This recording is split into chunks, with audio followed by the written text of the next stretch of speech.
The Amplified Bible, the Old Testament, the book of 2 Chronicles, chapter 1. Solomon, son of David, was strengthened in his kingdom, and the Lord his God was with him and made him exceedingly great. Solomon spoke to all Israel, to the captains of thousands and of hundreds, and to the judges, and to every prince in all Israel, the heads of the fathers' houses. And Solomon and all the assembly, a united nation, with him went to the high place that was at Gibeon, for the tent of meeting of God, which Moses, the servant of the Lord, had made in the wilderness, was there, where the Canaanites had habitually worshipped. But David had brought up the ark of God from Kiriath-Jearim to the place which David had prepared for it, for he had pitched a tent for it at Jerusalem. Moreover, the bronze altar that Bezalel son of Uri, the son of Hur, had made was there before the tabernacle of the Lord. And Solomon and the assembly sought the Lord. Solomon went up there to the bronze altar before the Lord at the tent of meeting, and offered 1,000 burnt offerings on it. That night God appeared to Solomon and said to him, "Ask what I shall give you." And Solomon said to God, "You have shown great mercy and loving kindness to David my father, and have made me king in his place. Now, O Lord God, let your promise to David my father be fulfilled, for you have made me king over a people like the dust of the earth in multitude. Give me now wisdom and knowledge to go out and come in before this people, for who can rule this your people who are so great?" God replied to Solomon, "Because this was in your heart, and you have not asked for riches, possessions, honor, and glory, or the life of your foes, or even for long life, but have asked wisdom and knowledge for yourself, that you may rule and judge my people over whom I have made you king. Wisdom and knowledge are granted you, and I will give you riches, possessions, honor, and glory, such as none of the kings had before you, and none after you shall have their equal." Then Solomon came from the high place at Gibeon, from before the tent of meeting, to Jerusalem, and he reigned over Israel. Solomon gathered chariots and horsemen. He had 1,400 chariots and 12,000 horsemen, which he placed in the cities, suited for the use of chariots, and with the king at Jerusalem. And the king made silver and gold in Jerusalem as common as stones, and he made cedar as plentiful as the sycamores of the lowland. Solomon's horses were brought out of Egypt. The king's merchants received them in droves, each drove at a price. They imported from Egypt a chariot for 600 shekels of silver, and a horse for 150. So they brought out horses for all the Hittite and Syrian kings as export agents. 2 Chronicles 2. Solomon determined to build a temple for the name of the Lord, and a royal capital. And Solomon counted out 70,000 men to bear burdens, 80,000 to be stonecutters in the hill country, and 3,600 overseers.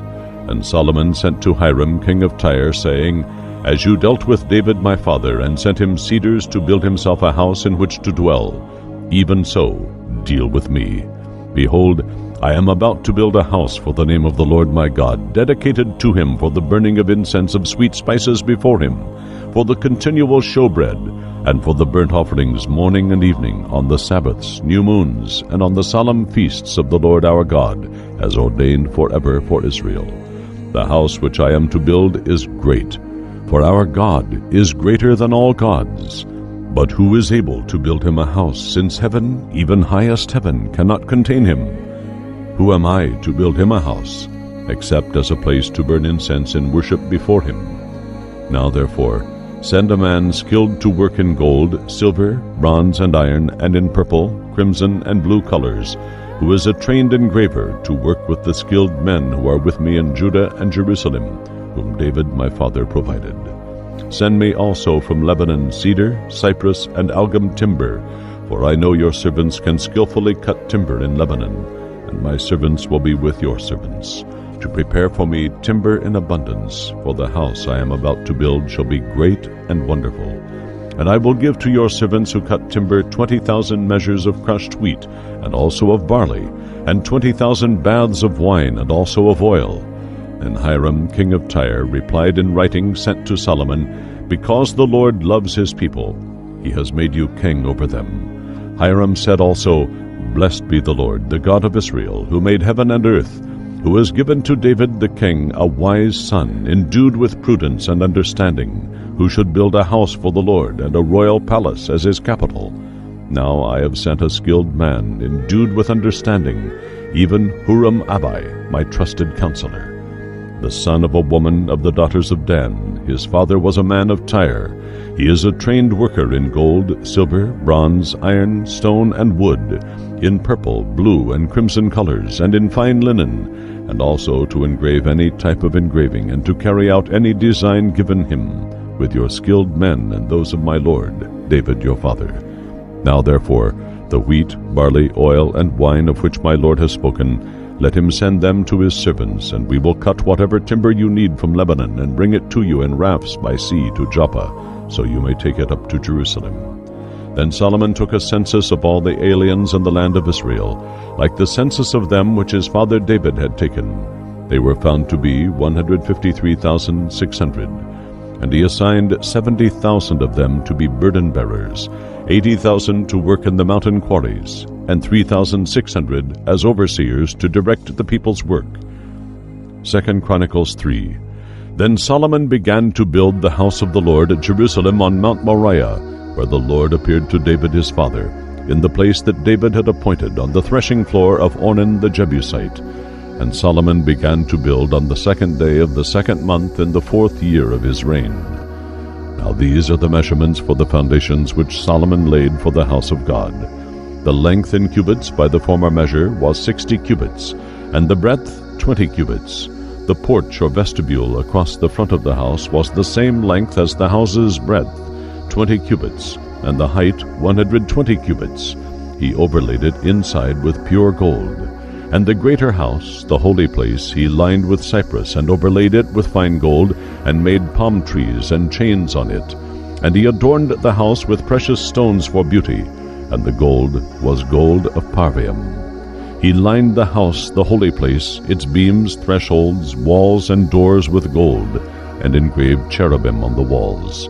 He made the most holy place, its length equaling the breadth of the house, 20 cubits, and its breadth 20 cubits. He overlaid it with 600 talents of fine gold. The weight of the nails was 50 shekels of gold, and he lined the upper chambers with gold. And in the most holy place he made 2 cherubim of image work, and they were overlaid with gold. And the wings of the cherubim combined extended 20 cubits.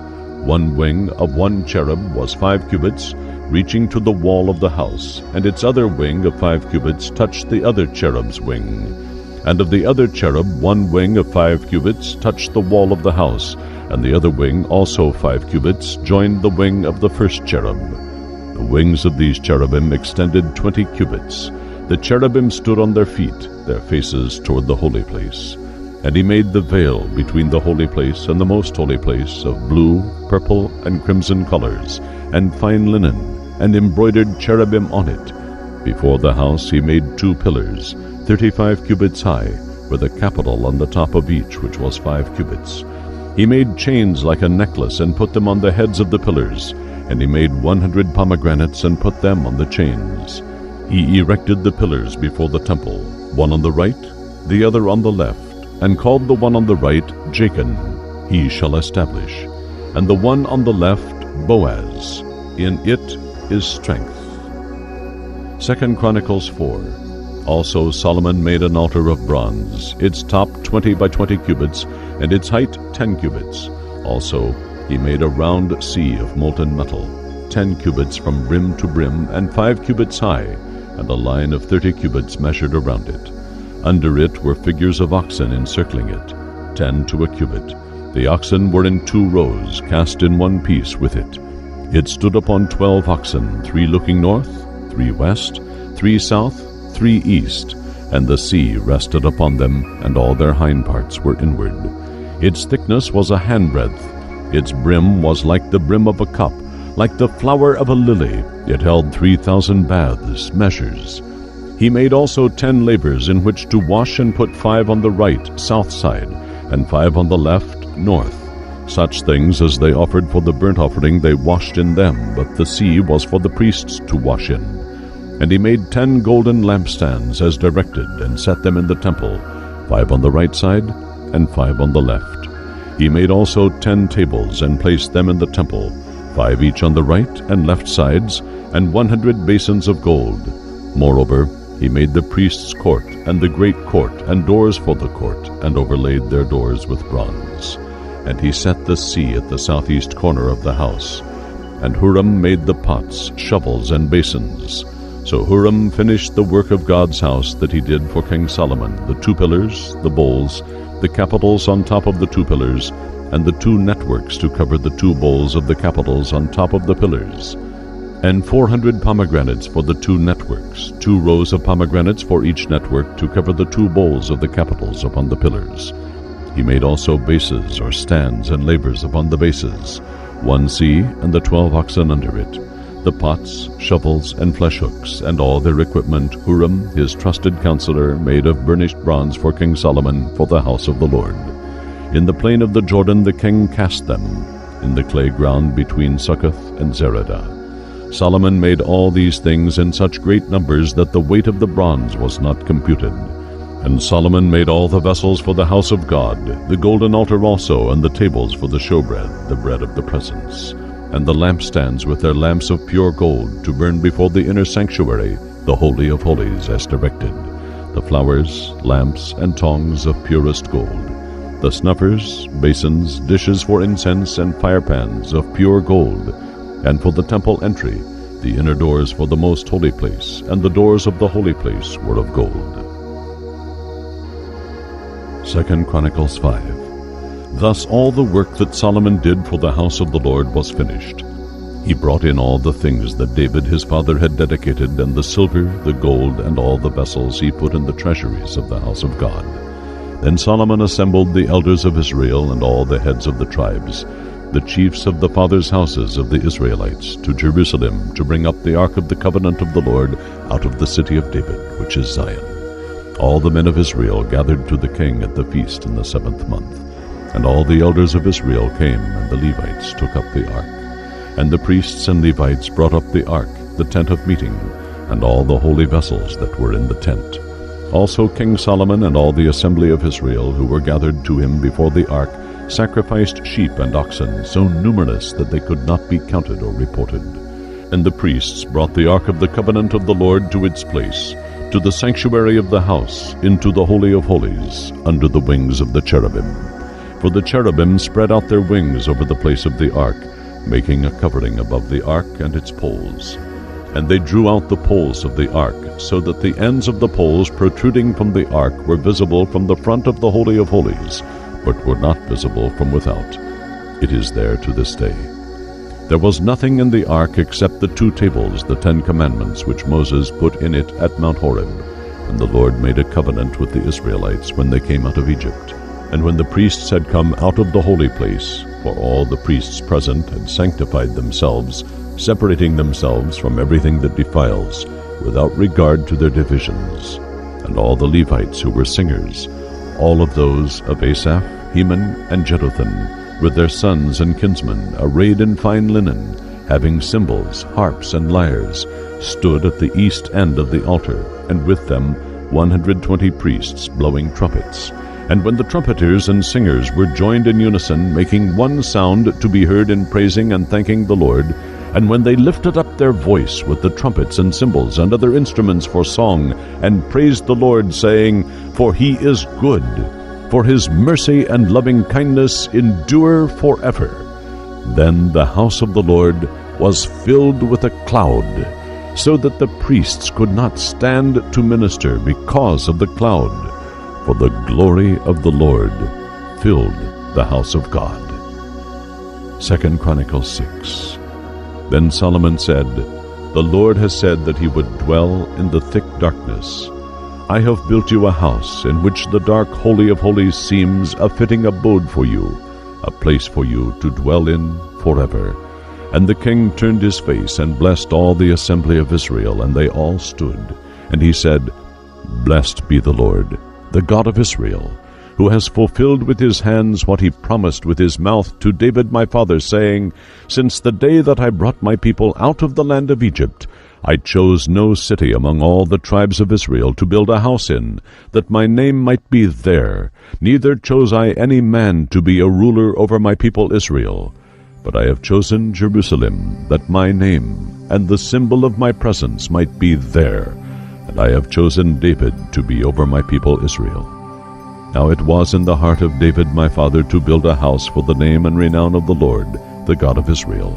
But the Lord said to David my father, Since it was in your heart to build a house for my name and renown, you did well that it was in your heart. Yet you shall not build the house, but your son who shall be born to you, he shall build the house for my name. The Lord therefore has performed his word that he has spoken.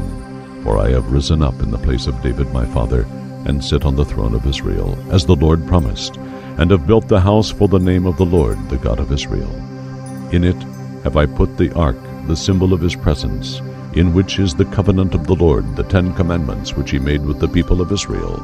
And Solomon stood before the altar of the Lord in the presence of all the assembly of Israel, and spread forth his hands.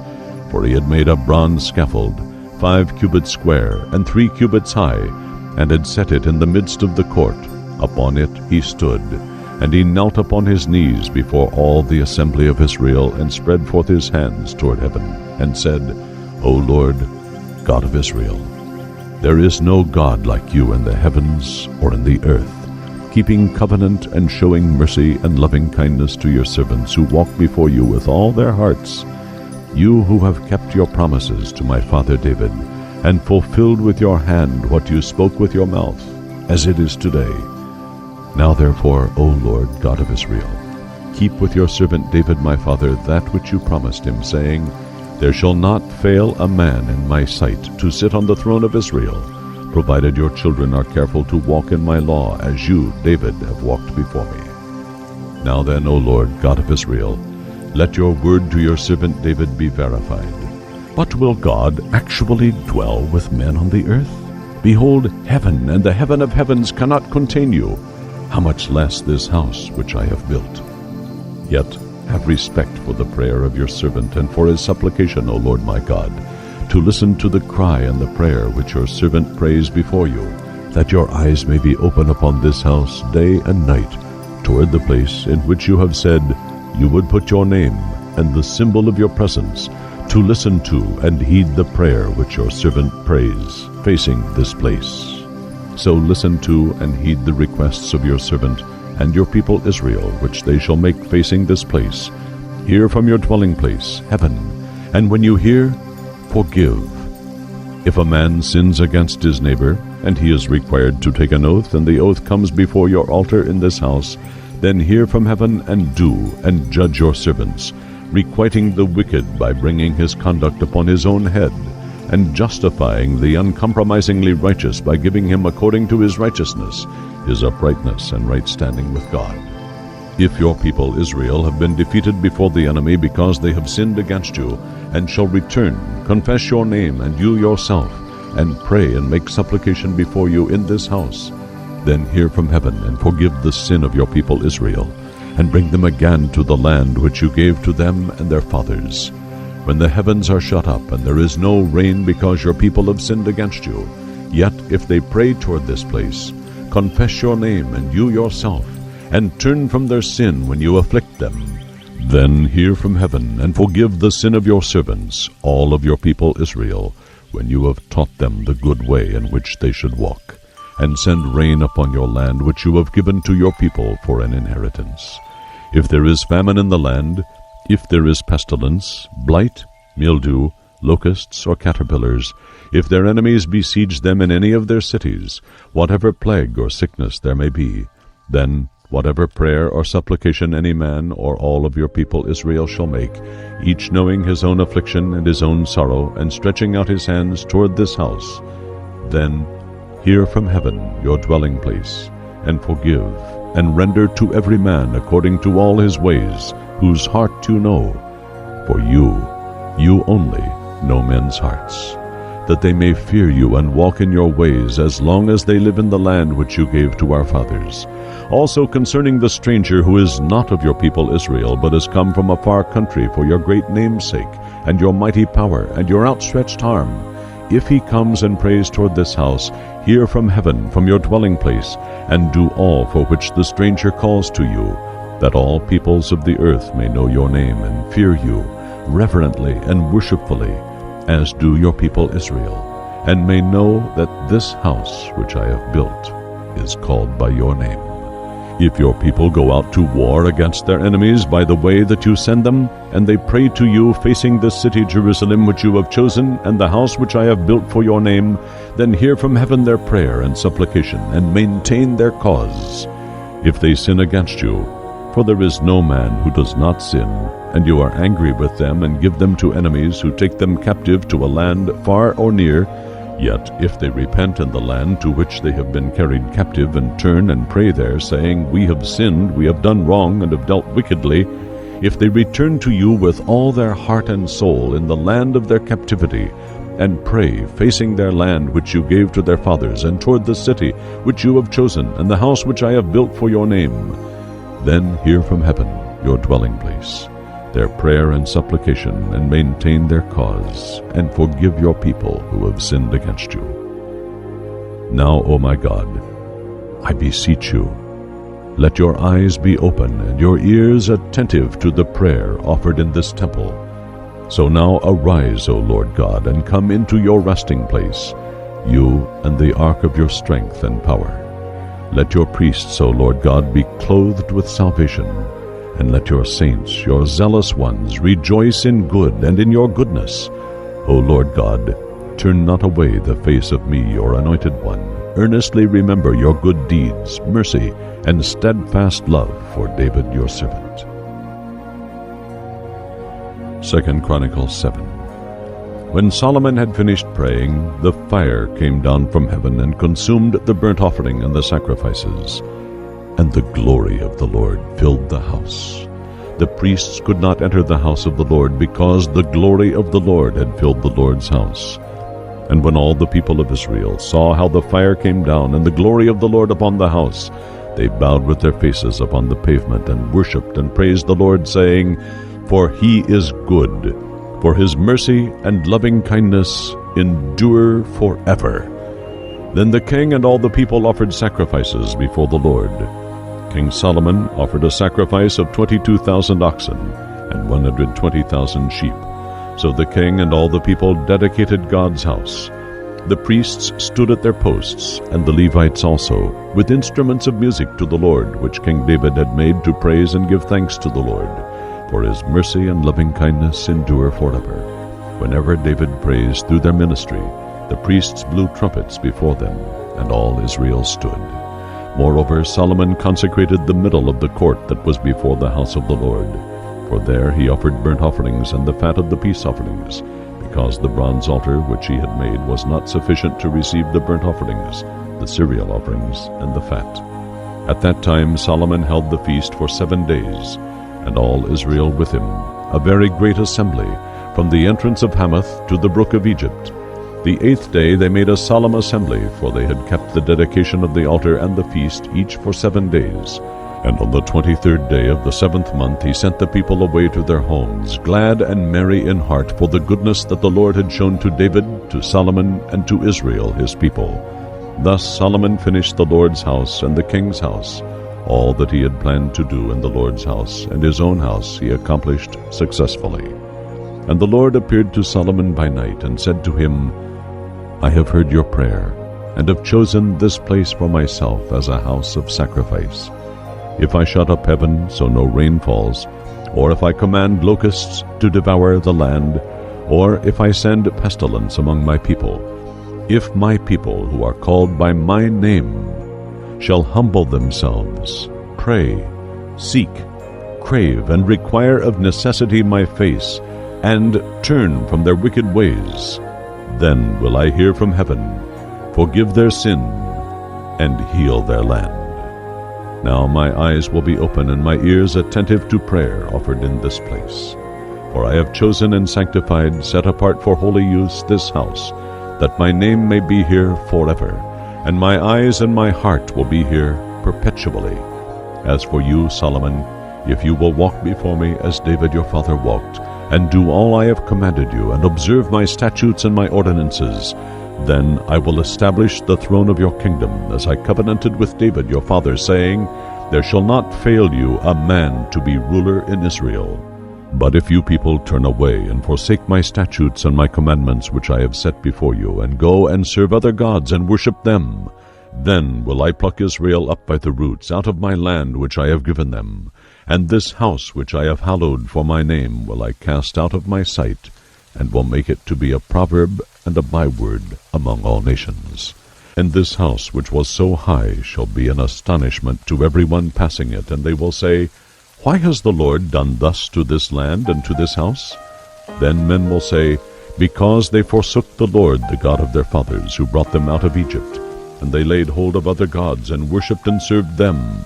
Therefore has he brought all this evil upon them. 2 Chronicles 8.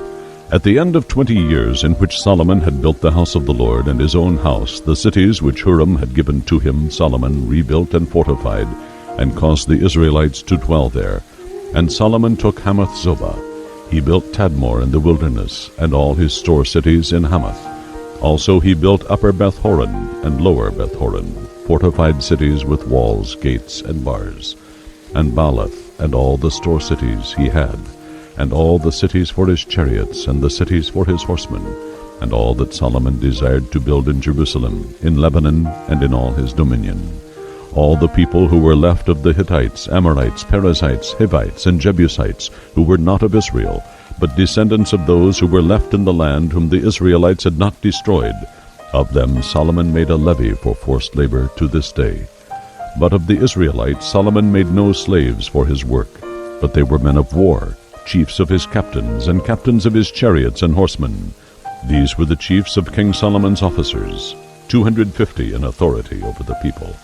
Solomon brought the daughter of Pharaoh out of the city of David into the house he had built for her, for he said, My wife shall not dwell in the house of David, king of Israel, because the places are holy to which the ark of the Lord has come.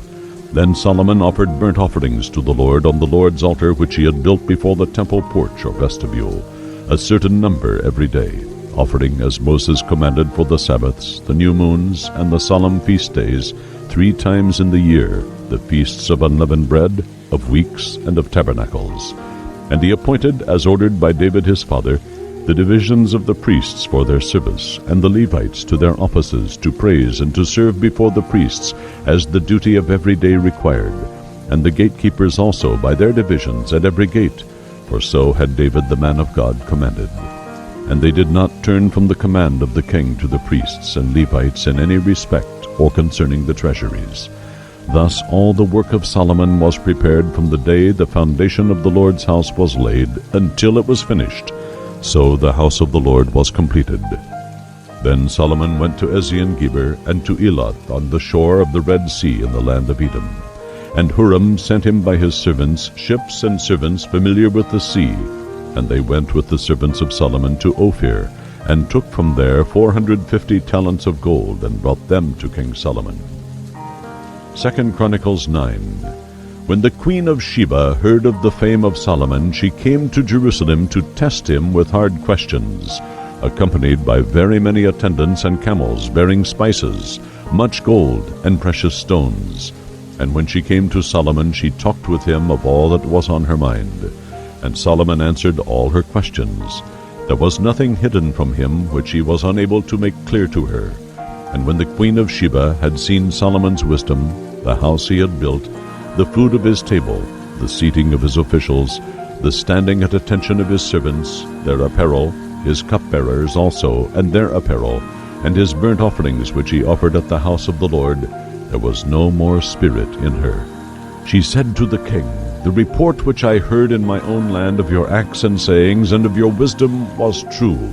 But I did not believe their words until I came and my eyes had seen it. Behold, the half of the greatness of your wisdom was not told me.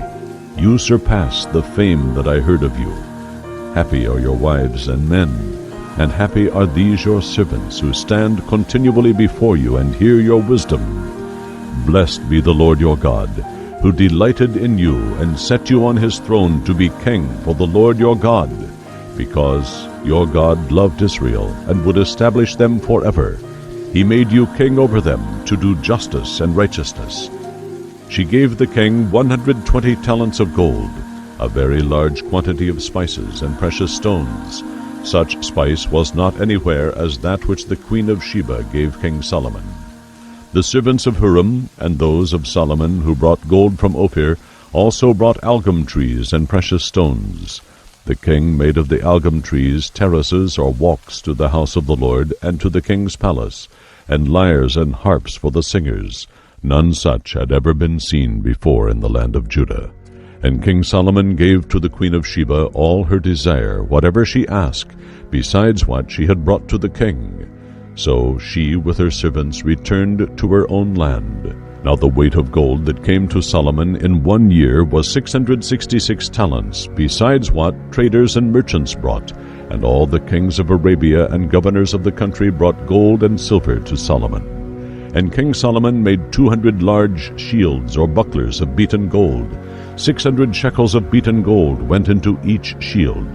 And he made 300 shields of beaten gold, with 300 shekels of gold spread on each shield. And the king put them in the house of the forest of Lebanon. Moreover, he made a great throne of ivory, and overlaid it with pure gold.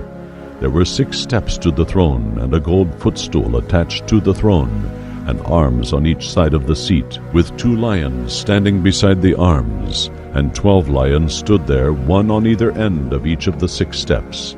The like of it was never made in any kingdom before. King Solomon's drinking vessels were all of gold, and all the vessels of the house of the forest of Lebanon were of pure gold. Silver was not counted as anything in the days of Solomon. For the king's ships went to Tarshish with Huram's servants. Once every 3 years the ships of Tarshish came bringing gold, silver, ivory, apes, and peacocks. King Solomon surpassed all the kings of the earth in riches and wisdom. And all the kings of the earth sought the presence of Solomon to hear his wisdom which God had put into his mind. And every man brought his tribute, silver and gold articles, robes, armor, spices, horses, and mules, so much, year by year. Solomon had 4,000 stalls for horses and chariots, and 12,000 horsemen stationed in chariot cities or at Jerusalem with the king. And he ruled over all the kings from the Euphrates River to the land of Philistia and to the frontier of Egypt. The king made silver in Jerusalem as common as stones, and cedar wood as plentiful as sycamore trees in the lowlands. And they imported horses for Solomon from Egypt and from all lands. Now the rest of the acts of Solomon from first to last, are they not written in the history of Nathan the prophet, and in the prophecy of Ahijah the Shilonite, and in the visions of Iddo the seer concerning Jeroboam the son of Nebat? Solomon reigned in Jerusalem over all Israel 40 years. Then Solomon slept with his fathers. He was buried in the city of David his father. Rehoboam his son reigned in his stead. 2 Chronicles 10. Rehoboam went to Shechem, for all Israel had gone to Shechem to make him king. Jeroboam the son of Nebat was in Egypt, where he had fled from the presence of King Solomon when he heard about the new king. So Jeroboam returned from Egypt, and the people sent for him. So Jeroboam and all Israel came to Rehoboam, saying, Your father King Solomon made our yoke grievous. So now make lighter the grievous service of your father and his heavy yoke that he put upon us, and we will serve you. Rehoboam replied, Come again to me after 3 days. And the people departed. King Rehoboam took counsel with the old men who stood before Solomon his father while he was alive, saying, What counsel do you give me in reply to the people? And they answered him, If you are kind to these people, and please them, and speak good words to them, they will be your servants forever.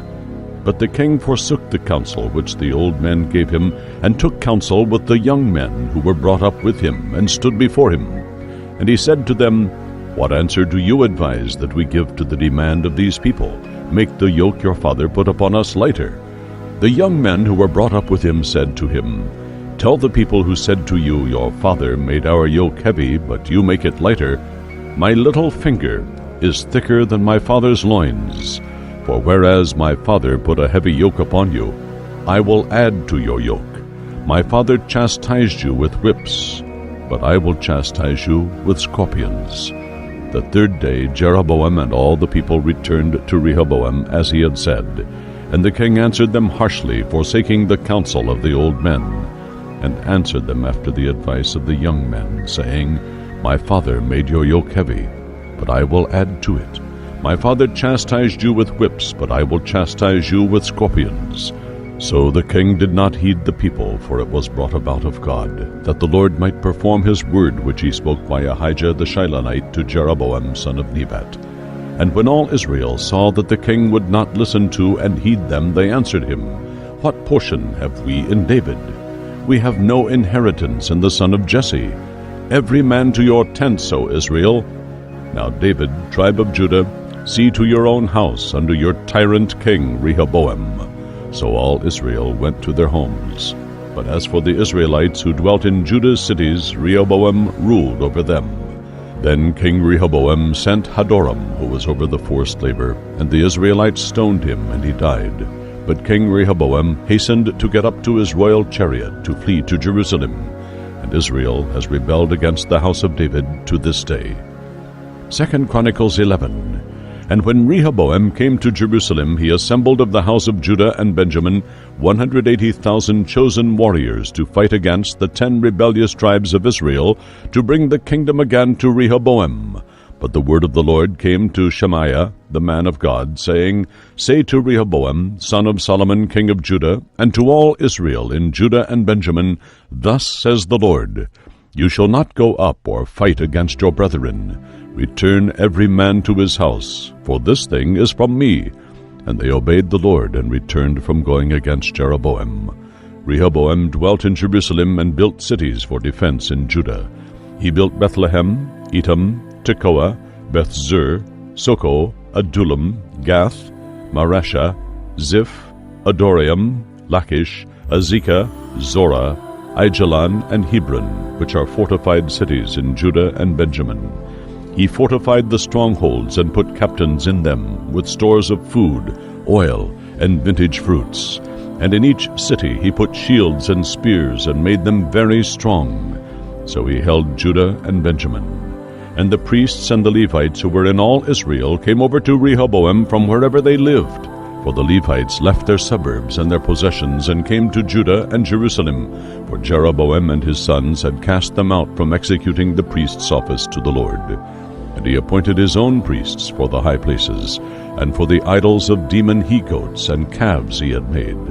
And after them, out of all the tribes of Israel, there came to Jerusalem those who set their hearts to seek and inquire of the Lord, the God of Israel, to sacrifice to the Lord, the God of their fathers.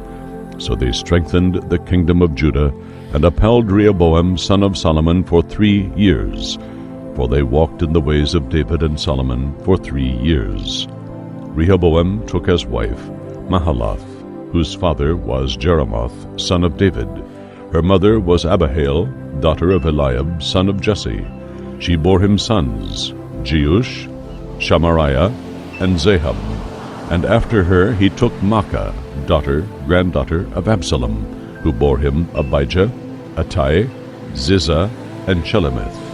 And Rehoboam loved Maacah, granddaughter of Absalom, more than all his wives and concubines. For he took 18 wives and 60 concubines, and he had 28 sons and 60 daughters. And Rehoboam made Abijah son of Maacah the chief prince among his brethren, for he intended to make him king. And he dealt understandingly, and dispersed his children throughout all Judah and Benjamin to every fortified city. He gave them abundant supplies, and he sought many wives for them. 2 Chronicles 12. When Rehoboam had established the kingdom, and had strengthened himself, he forsook the law of the Lord, and all Israel with him. And in the 5th year of King Rehoboam, because they had transgressed and been unfaithful to the Lord, Shishak king of Egypt came up against Jerusalem with 1,200 chariots and 60,000 horsemen. And the people were without number who came with him from Egypt, the Libyans, Sukkim, and Ethiopians. And he took the fortified cities of Judah, and came on to Jerusalem. Then Shemaiah the prophet came to Rehoboam, and the princes of Judah who had gathered at Jerusalem because of Shishak, and said to them, Thus says the Lord, You have forsaken me, so I have abandoned you into the hands of Shishak. Then the princes of Israel and the king humbled themselves and said, The Lord is righteous.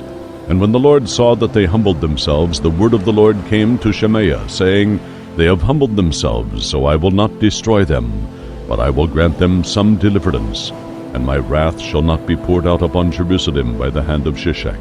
Nevertheless, they shall be his servants, that they may know the difference between my service and the service of the kingdoms of the countries.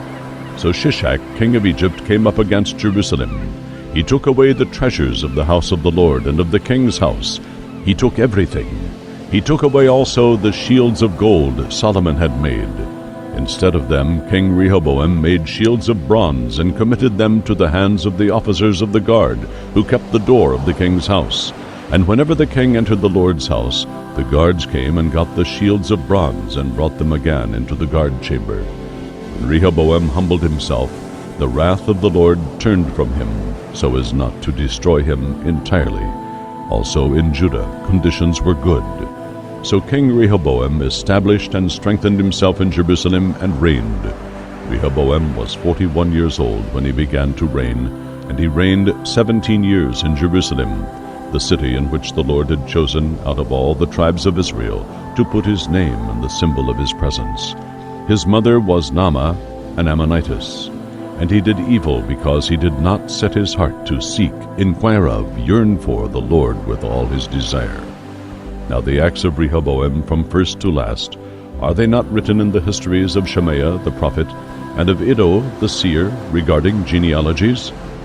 There were wars between Rehoboam of Judah and Jeroboam of Israel continually, and Rehoboam slept with his fathers and was buried in the city of David, and Abijah his son reigned in his stead. 2 Chronicles 13. In the 18th year of King Jeroboam, Abijah began to reign over Judah. He reigned 3 years in Jerusalem. His mother was Micaiah, daughter of Uriel of Gibeah. And there was war between Abijah and Jeroboam of Israel. And Abijah prepared for battle with an army of valiant men of war, 400,000 chosen men. Jeroboam set the battle in array against him with 800,000 chosen men, mighty men of valor.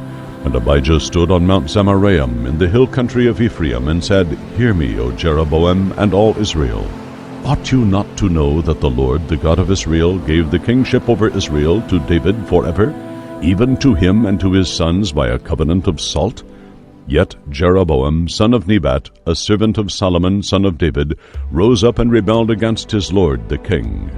And there gathered to him worthless men, base fellows, who strengthened themselves against Rehoboam, son of Solomon, when Rehoboam was young as king, irresolute and inexperienced, and did not withstand them with firmness and strength. And now you think to withstand the kingdom of the Lord, which is in the hands of the sons of David, because you are a great multitude, and you have with you the golden calves which Jeroboam made for you for gods. Have you not driven out the priests of the Lord, the sons of Aaron and the Levites, and made priests for yourselves like the peoples of other lands? So whoever comes to consecrate himself with a young bull and 7 rams may be a priest of idols that are not gods. But as for us, the Lord is our God, and we have not forsaken him. We have priests ministering to the Lord who are sons of Aaron, and Levites for their service. They offer to the Lord every morning and every evening burnt sacrifices and incense of sweet spices. They set in order the showbread on the table of pure gold, and attend to the golden lampstand, that its lamps may be lighted every evening. For we keep the charge of the Lord our God, but you have forsaken him. Behold, God himself is with us at our head, and his priests with their battle trumpets to sound an alarm against you. O Israelites, fight not against the Lord, the God of your fathers, for you cannot prosper. But Jeroboam caused an ambushment to come around them from behind. So his troops were before Judah, and the ambush behind. When Judah looked, behold, the battle was before and behind. And they cried to the Lord, and the priests blew the trumpets. Then the men of Judah gave a shout, and as they shouted, God smote Jeroboam and all Israel before Abijah and Judah. And the Israelites fled before Judah, and God delivered them into their hands. And Abijah and his people slew them with a great slaughter. So there fell of Israel 500,000 chosen men. Thus the Israelites were brought low at that time, and the people of Judah prevailed because they relied upon the Lord, the God of their fathers. And Abijah pursued Jeroboam and took some cities from him, Bethel, Jeshanah, and Ephraim, with their towns. Jeroboam did not recover strength again in the days of Abijah, and the Lord smote him, and he died. But Abijah became mighty. He married 14 wives, and had 22 sons and 16 daughters. And the rest of the acts of Abijah, his ways and his sayings, are written in the story of the prophet Iddo.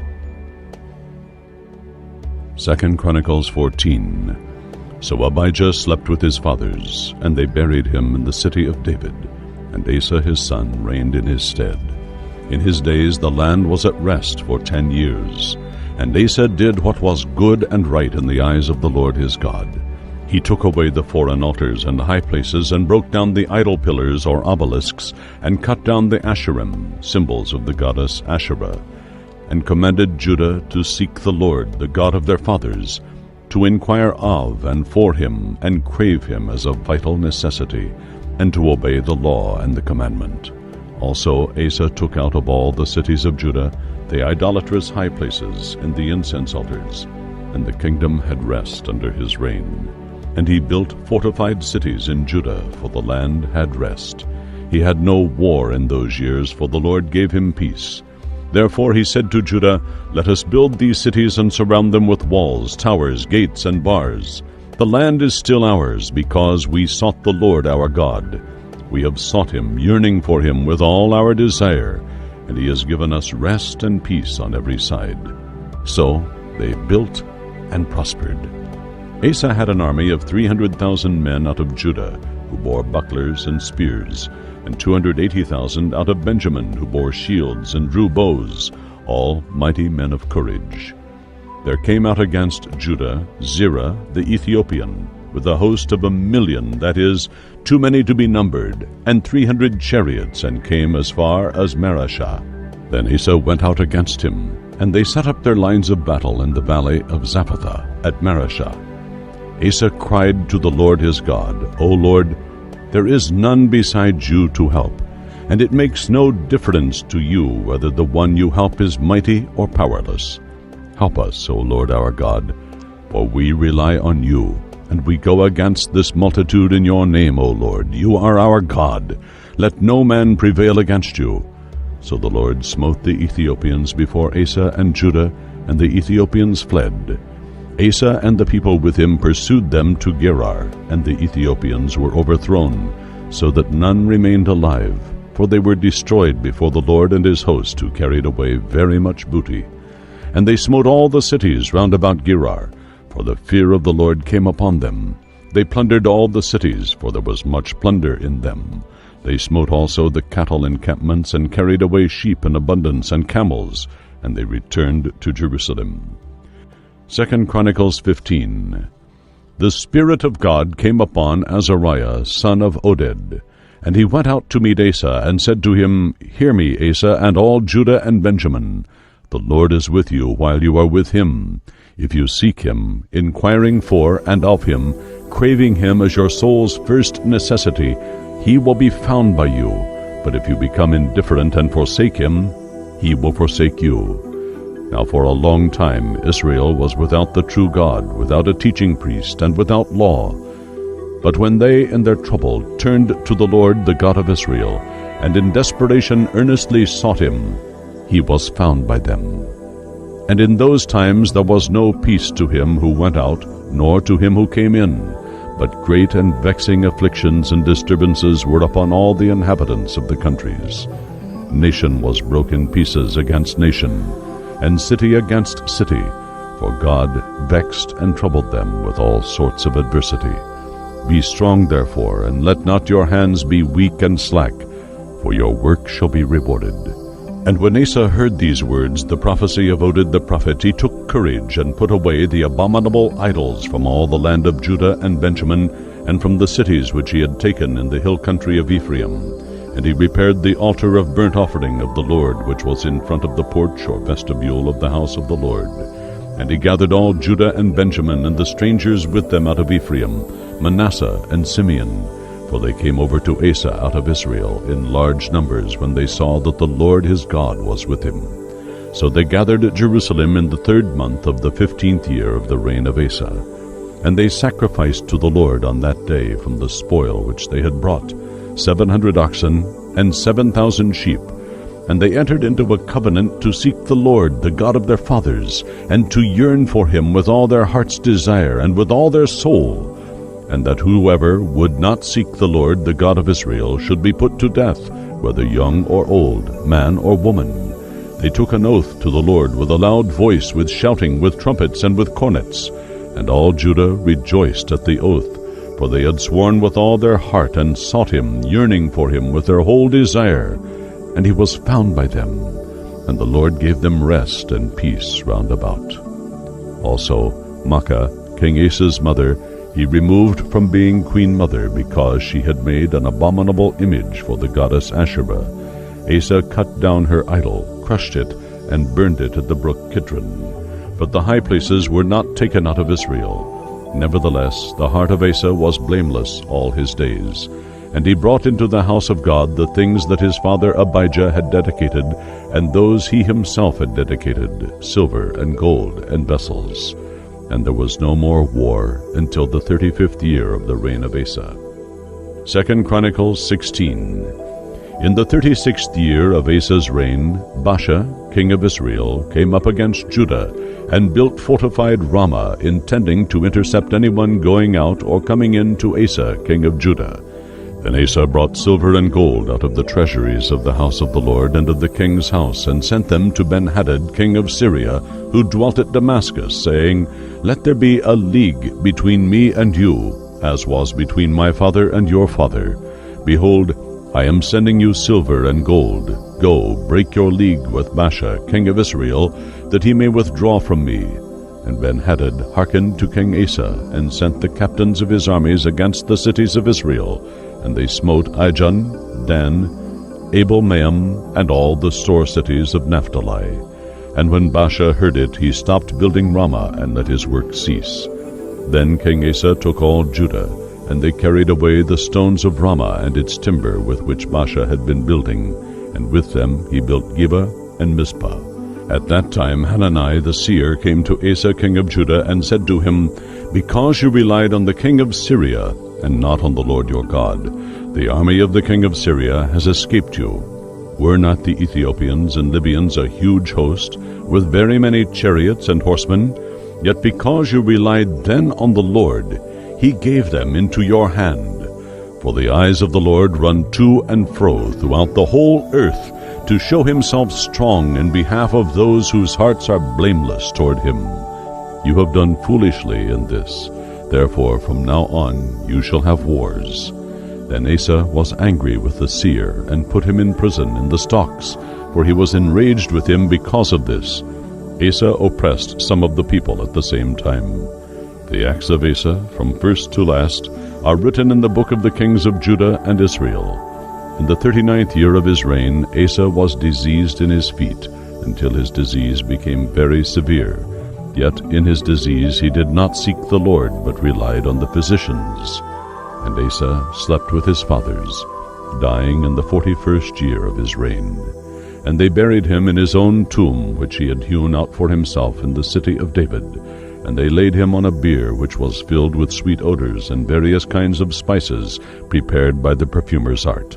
And they made a very great burning of spices in his honor. 2 Chronicles 17. Jehoshaphat his son reigned in Asa's stead, and strengthened himself against Israel. And he placed forces in all the fortified cities of Judah, and set garrisons in the land of Judah and in the cities of Ephraim, which Asa his father had taken. The Lord was with Jehoshaphat, because he walked in the first ways of his father David.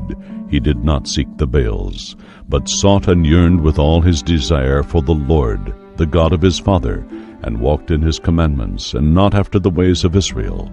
Therefore the Lord established the kingdom in his hand. And all Judah brought tribute to Jehoshaphat, and he had great riches and honor. His heart was cheered, and his courage was high in the ways of the Lord. Moreover, he took away the high places and the Asherim out of Judah. Also, in the 3rd year of his reign, he sent his princes Ben-Hail, Obadiah, Zechariah, Nethanel, and Micah to teach in the cities of Judah. And with them were the Levites, Shemaiah, Nethaniah, Zebadiah, Asahel, Shemiramoth, Jehonathan, Adonijah, Tobijah, and Tob-Adonijah. And with these Levites were the priests Elishama and Jehoram. And they taught in Judah, and had the book of the law of the Lord with them. They went about throughout all the cities of Judah, and taught among the people. And a terror from the Lord fell upon all the kingdoms of the lands that were round about Judah, so that they made no war against Jehoshaphat. And some of the Philistines brought Jehoshaphat gifts and tribute silver, and the Arabs brought him flocks, 7,700 each of rams and of he-goats. And Jehoshaphat became very great. He built in Judah fortresses and store cities, and he had many works in the cities of Judah, and soldiers, mighty men of courage in Jerusalem. This was the number of them by their fathers' houses. Of Judah, the captains of thousands, Adnah the chief, with 300,000 mighty men of valor. Next to him was Jehohanan the captain, with 280,000. And next to him Amasiah, son of Zichri, who willingly offered himself to the Lord with 200,000 mighty men of valor. Of Benjamin, Eliada, a mighty man of valor, with 200,000 men armed with bow and shield. Next to him was Jehozabad, with 180,000 armed for war. These were in the king's service, besides those he had placed in fortified cities throughout all Judah. 2 Chronicles 18. Now Jehoshaphat had great riches and honor, but was allied by marriage with Ahab. After some years he went down to Ahab in Samaria, and Ahab killed sheep and oxen for him in abundance, and for the people with him, and persuaded him to go up with him against Ramoth-Gilead. Ahab, king of Israel, said to Jehoshaphat, king of Judah, "Will you go with me to Ramoth-Gilead?" He answered, "I am as you are, and my people as your people. We will be with you in the war." And Jehoshaphat said to the king of Israel, "Inquire first, I pray you, for the word of the Lord today." So King Ahab of Israel gathered together the prophets, 400 men, and said to them, "Shall we go to Ramoth-Gilead to battle, or shall I forbear?" And they said, "Go up, for God will deliver it into the king's hand." But Jehoshaphat said, "Is there not another prophet of the Lord here by whom we may inquire?" King Ahab of Israel said to Jehoshaphat, "There is another man, Micaiah, son of Imlah, by whom we may inquire of the Lord. But I hate him, for he never has prophesied good for me, but always evil." And Jehoshaphat said, "Let not the king say so." And King Ahab of Israel called for one of his officers and said, "Bring quickly Micaiah, son of Imlah." The king of Israel and Jehoshaphat, king of Judah, sat each on his throne, arrayed in their robes. They were sitting in an open place at the threshing floor, at the entrance of the gate of Samaria. All the prophets were prophesying before them. And Zedekiah, son of Chenaanah, had made himself horns of iron, and said, "Thus says the Lord, with these you shall push the Syrians until they are destroyed." All the prophets prophesied so, saying, "Go up to Ramoth-Gilead and prosper. The Lord will deliver it into the king's hand." The messenger who went to call Micaiah said to him, "Behold, the words of the prophets foretell good to the king with one accord. So let your word be like one of them, and speak favorably." But Micaiah said, "As the Lord lives, what my God says, that will I speak." And when he had come to the king, King Ahab said to him, "Micaiah, shall we go to Ramoth-Gilead to battle, or shall I forbear?" And he said, "Go up and prosper, and they shall be delivered into your hand." And the king said to him, "How many times shall I warn you to tell nothing but the truth to me in the name of the Lord?" Then Micaiah said, "I did see all Israel scattered upon the mountains as sheep that have no shepherd. And the Lord said, These have no master. Let each return to his house in peace." And King Ahab of Israel said to Jehoshaphat, "Did I not tell you that he would not prophesy good to me, but evil?" Micaiah said, "Therefore hear the word of the Lord. I saw the Lord sitting on his throne, and all the host of heaven standing at his right hand and his left. And the Lord said, Who shall entice Ahab, king of Israel, that he may go up and fall at Ramoth-Gilead? And one said this thing, and another that. Then there came a spirit and stood before the Lord and said, I will entice him. The Lord said to him, By what means? And he said, I will go out and be a lying spirit in the mouths of all his prophets. And the Lord said, You shall entice him and also succeed. Go forth and do so. Now you see, the Lord put a lying spirit in the mouths of your prophets, and the Lord has spoken evil concerning you. Then Zedekiah, the son of Chenaanah, came near and smote Micaiah upon the cheek, and said, Which way went the Spirit of the Lord from me to speak to you? And Micaiah said, Behold, you shall see on that day when you shall go into an inner chamber to hide yourself. Then King Ahab of Israel said, Take Micaiah back to Ammon, the governor of the city, and to Joash the king's son, and say, Thus says the king, Put this fellow in prison, and feed him with bread and water of affliction, until I return in peace. Micaiah said, If you return at all in peace, the Lord has not spoken by me. And he added, Hear it, you people, all of you. So Ahab king of Israel and Jehoshaphat king of Judah went up to Ramoth-Gilead. And Ahab king of Israel said to Jehoshaphat, I will disguise myself and will go to the battle, but you put on your royal robes. So King Ahab of Israel disguised himself, and they went into the battle. Now Syria's king had commanded his chariot captains, Fight not with small or great, but only with the king of Israel. And when the captains of the chariots saw Jehoshaphat of Judah, they said, It is the king of Israel. So they turned to fight against him. But Jehoshaphat cried out, and the Lord helped him, and God moved them to depart from him. For when the captains of the chariots saw that it was not the king of Israel, they turned back from pursuing him. A certain man drew his bow at a venture, and smote King Ahab of Israel between the lower armor and the breastplate. So Ahab said to his chariot driver, Turn, carry me out of the battle, for I am wounded. And the battle increased that day. However, King Ahab of Israel propped himself up in his chariot opposite the Syrians until evening, and about sunset he died. 2 Chronicles 19. Jehoshaphat the king of Judah returned safely to his house in Jerusalem. Jehu, son of Hanani the seer, went out to meet him and said to Jehoshaphat, Should you help the ungodly and love those who hate the Lord? Because of this wrath has gone out against you from the Lord. But there are good things found in you, for you have destroyed the Asherim out of the land, and have set your heart to seek God with all your soul's desire. Jehoshaphat dwelt at Jerusalem, and he went out again among the people from Beersheba to the hill country of Ephraim, and brought them back to the Lord, the God of their fathers. He appointed judges throughout all the fortified cities of Judah, city by city, and said to the judges, Be careful what you do, for you judge not for man, but for the Lord, and he is with you in the matter of judgment. So now let the reverence and fear of the Lord be upon you. Take heed what you do, for there is no injustice with the Lord our God, or partiality, or taking of bribes. Also in Jerusalem Jehoshaphat set certain Levites, priests, and heads of families of Israel to give judgment for the Lord and decide controversies. When they of the commission returned to Jerusalem, the king charged them, Do this in the fear of the Lord faithfully, with integrity and a blameless heart.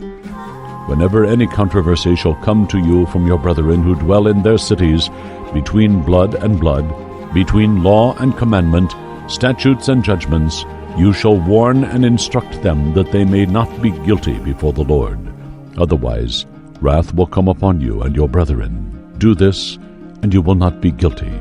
And behold, Amariah the chief priest is over you in all matters of the Lord, and Zebadiah son of Ishmael, the governor of the house of Judah, in all the king's matters.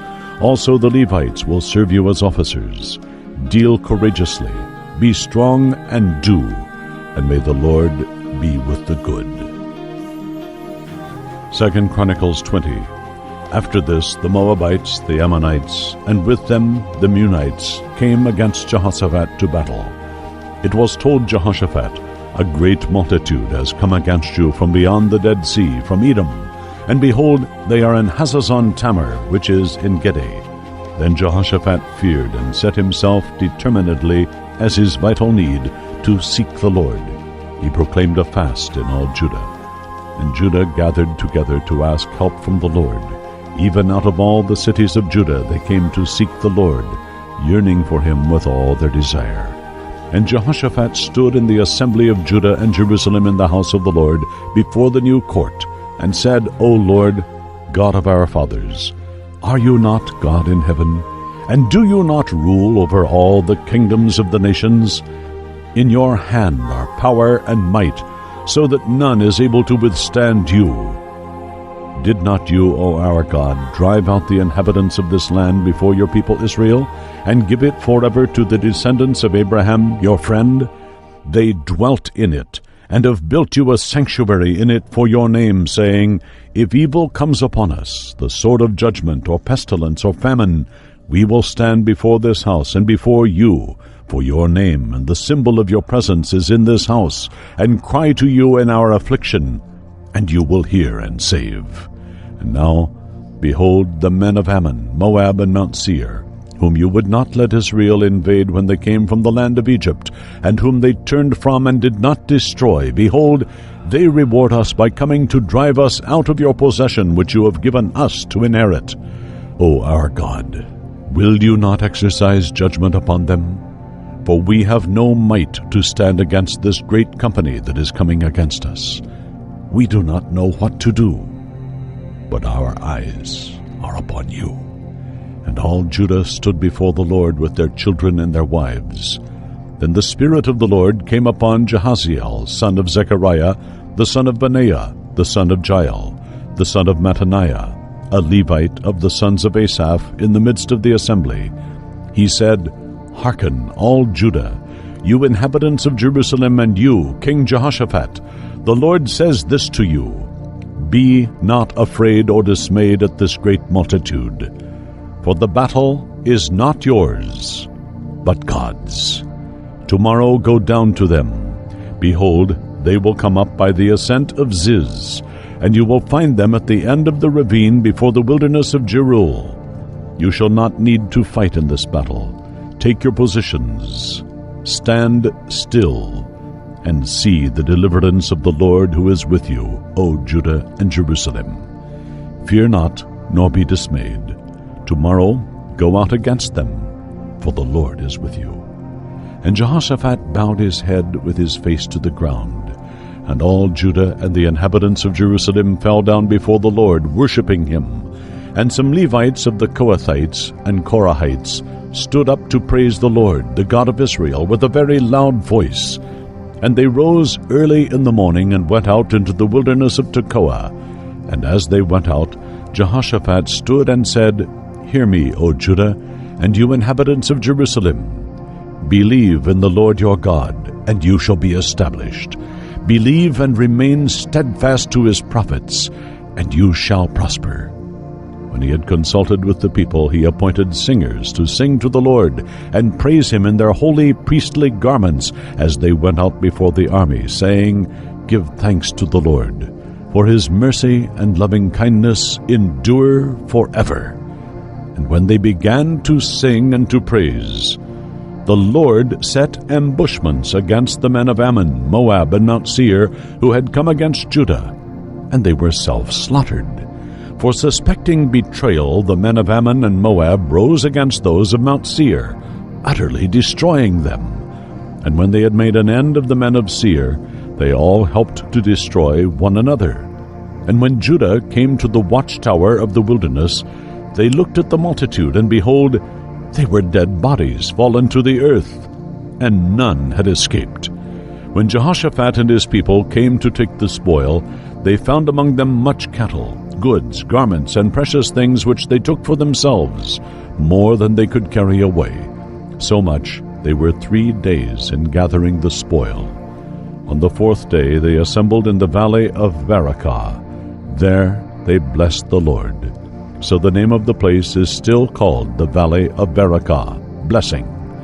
Then they returned, every man of Judah and Jerusalem, Jehoshaphat leading them to Jerusalem with joy, for the Lord had made them to rejoice over their enemies. They came to Jerusalem with harps, lyres, and trumpets to the house of the Lord. And the fear of God came upon all the kingdoms of those countries when they heard that the Lord had fought against the enemies of Israel. So the realm of Jehoshaphat was quiet, for his God gave him rest round about. Thus Jehoshaphat reigned over Judah. He was 35 years old when he began his 25-year reign in Jerusalem. His mother was Azubah, daughter of Shilhi. And he walked in the ways of Asa his father, and departed not from it, doing what was right in the sight of the Lord. But the high places of idolatry were not taken away, for the people had not yet set their hearts on their father's God. Now the rest of the acts of Jehoshaphat, from first to last, they are written in the records of Jehu, son of Hanani, which are in the book of the kings of Israel. After this, Jehoshaphat, king of Judah, joined with Ahaziah, king of Israel, who did very wickedly. He joined him in building ships to go to Tarshish, building them in Ezion-Geber. Then Eleazar, son of Dodovahu of Mareshah, prophesied against Jehoshaphat, saying, Because you have joined Ahaziah, the Lord will destroy your works. So the ships were wrecked and unable to go to Tarshish. 2 Chronicles 21. Jehoshaphat slept with his fathers and was buried with them in the city of David. Jehoram his son reigned in his stead. He had brothers, Azariah, Jehiel, Zechariah, Azariah, Michael, and Shephatiah, all the sons of Jehoshaphat, king of Israel. Their father gave them great gifts of silver, gold, and precious things, together with fortified cities in Judah. But the kingdom he gave to Jehoram, the firstborn. When Jehoram had ascended to the kingship of his father, he strengthened himself, and slew all his brethren with the sword, and also some of Israel's princes. Jehoram, at 32 years of age, began his 8-year reign in Jerusalem. He walked in the ways of the kings of Israel, as did the house of Ahab, for he married the daughter of Ahab, and did what was evil in the eyes of the Lord. But the Lord would not destroy the house of David, because he had made a covenant with David, and promised to give a light to him and to his sons forever. In Jehoram's days the Edomites revolted from the rule of Judah, and set up for themselves a king. Then Jehoram passed over the Jordan with his captains and all his chariots, and rose up by night, and smote the Edomites who had surrounded him and his chariot captains. So Edom revolted from the rule of Judah to this day. Then Libnah also revolted from Jehoram's rule, because he had forsaken the Lord, the God of his fathers. Moreover, he made idolatrous high places in the hill country of Judah, and debauched spiritually the inhabitants of Jerusalem, and led Judah astray, compelling the people's cooperation.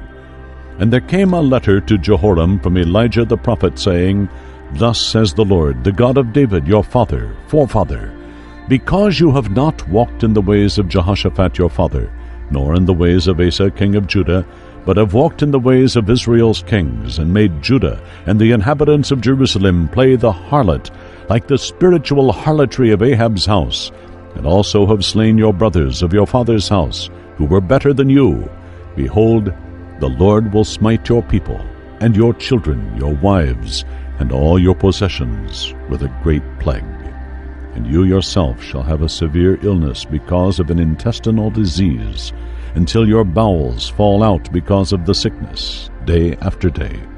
And the Lord stirred up against Jehoram the anger of the Philistines and of the Arabs who were near the Ethiopians. They came against Judah, invaded it, and carried away all the possessions found in and around the king's house, together with his sons and his wives. So there was not a son left to him except Jehoahaz, the youngest. And after all this, the Lord smote Jehoram with an incurable intestinal disease. In process of time, after 2 years, his bowels fell out because of his disease. So he died in severe distress, and his people made no funeral fire to honor him like the fires for his fathers. 32 years old was Jehoram when he began to reign, and he reigned in Jerusalem 8 years, and departed without being wanted. Yet they buried him in the city of David, but not in the tombs of the kings. 2 Chronicles 22. The people of Jerusalem made Ahaziah his youngest son king in his stead, for the troop that came with the Arabs to the camp had slain all the older sons.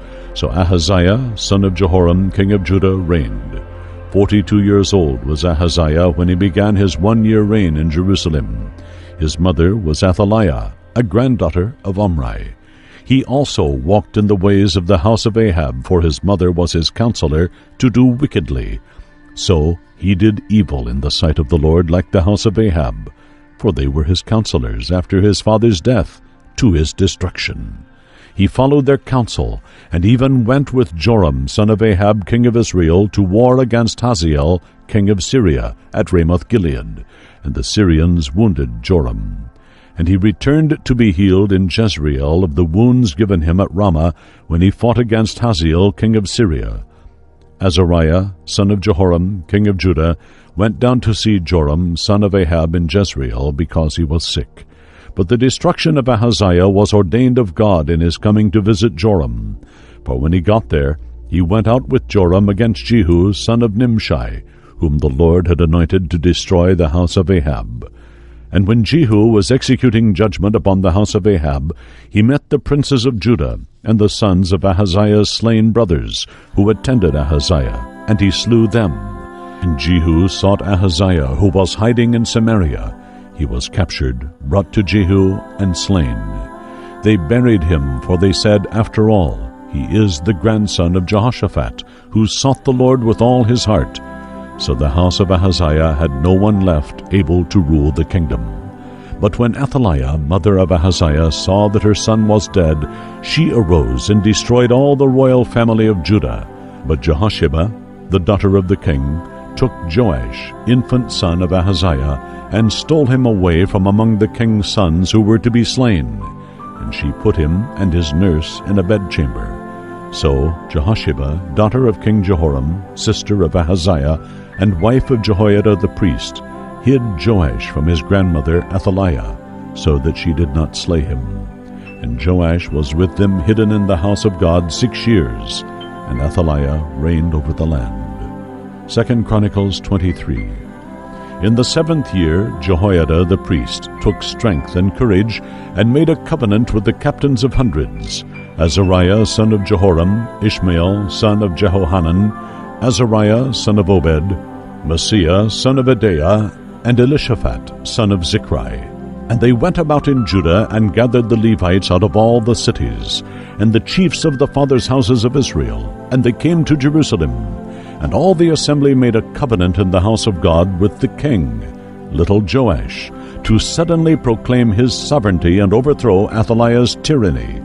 And Jehoiada the priest said to them, Behold, the king's son shall reign, as the Lord has said of the offspring of David. This is what you shall do.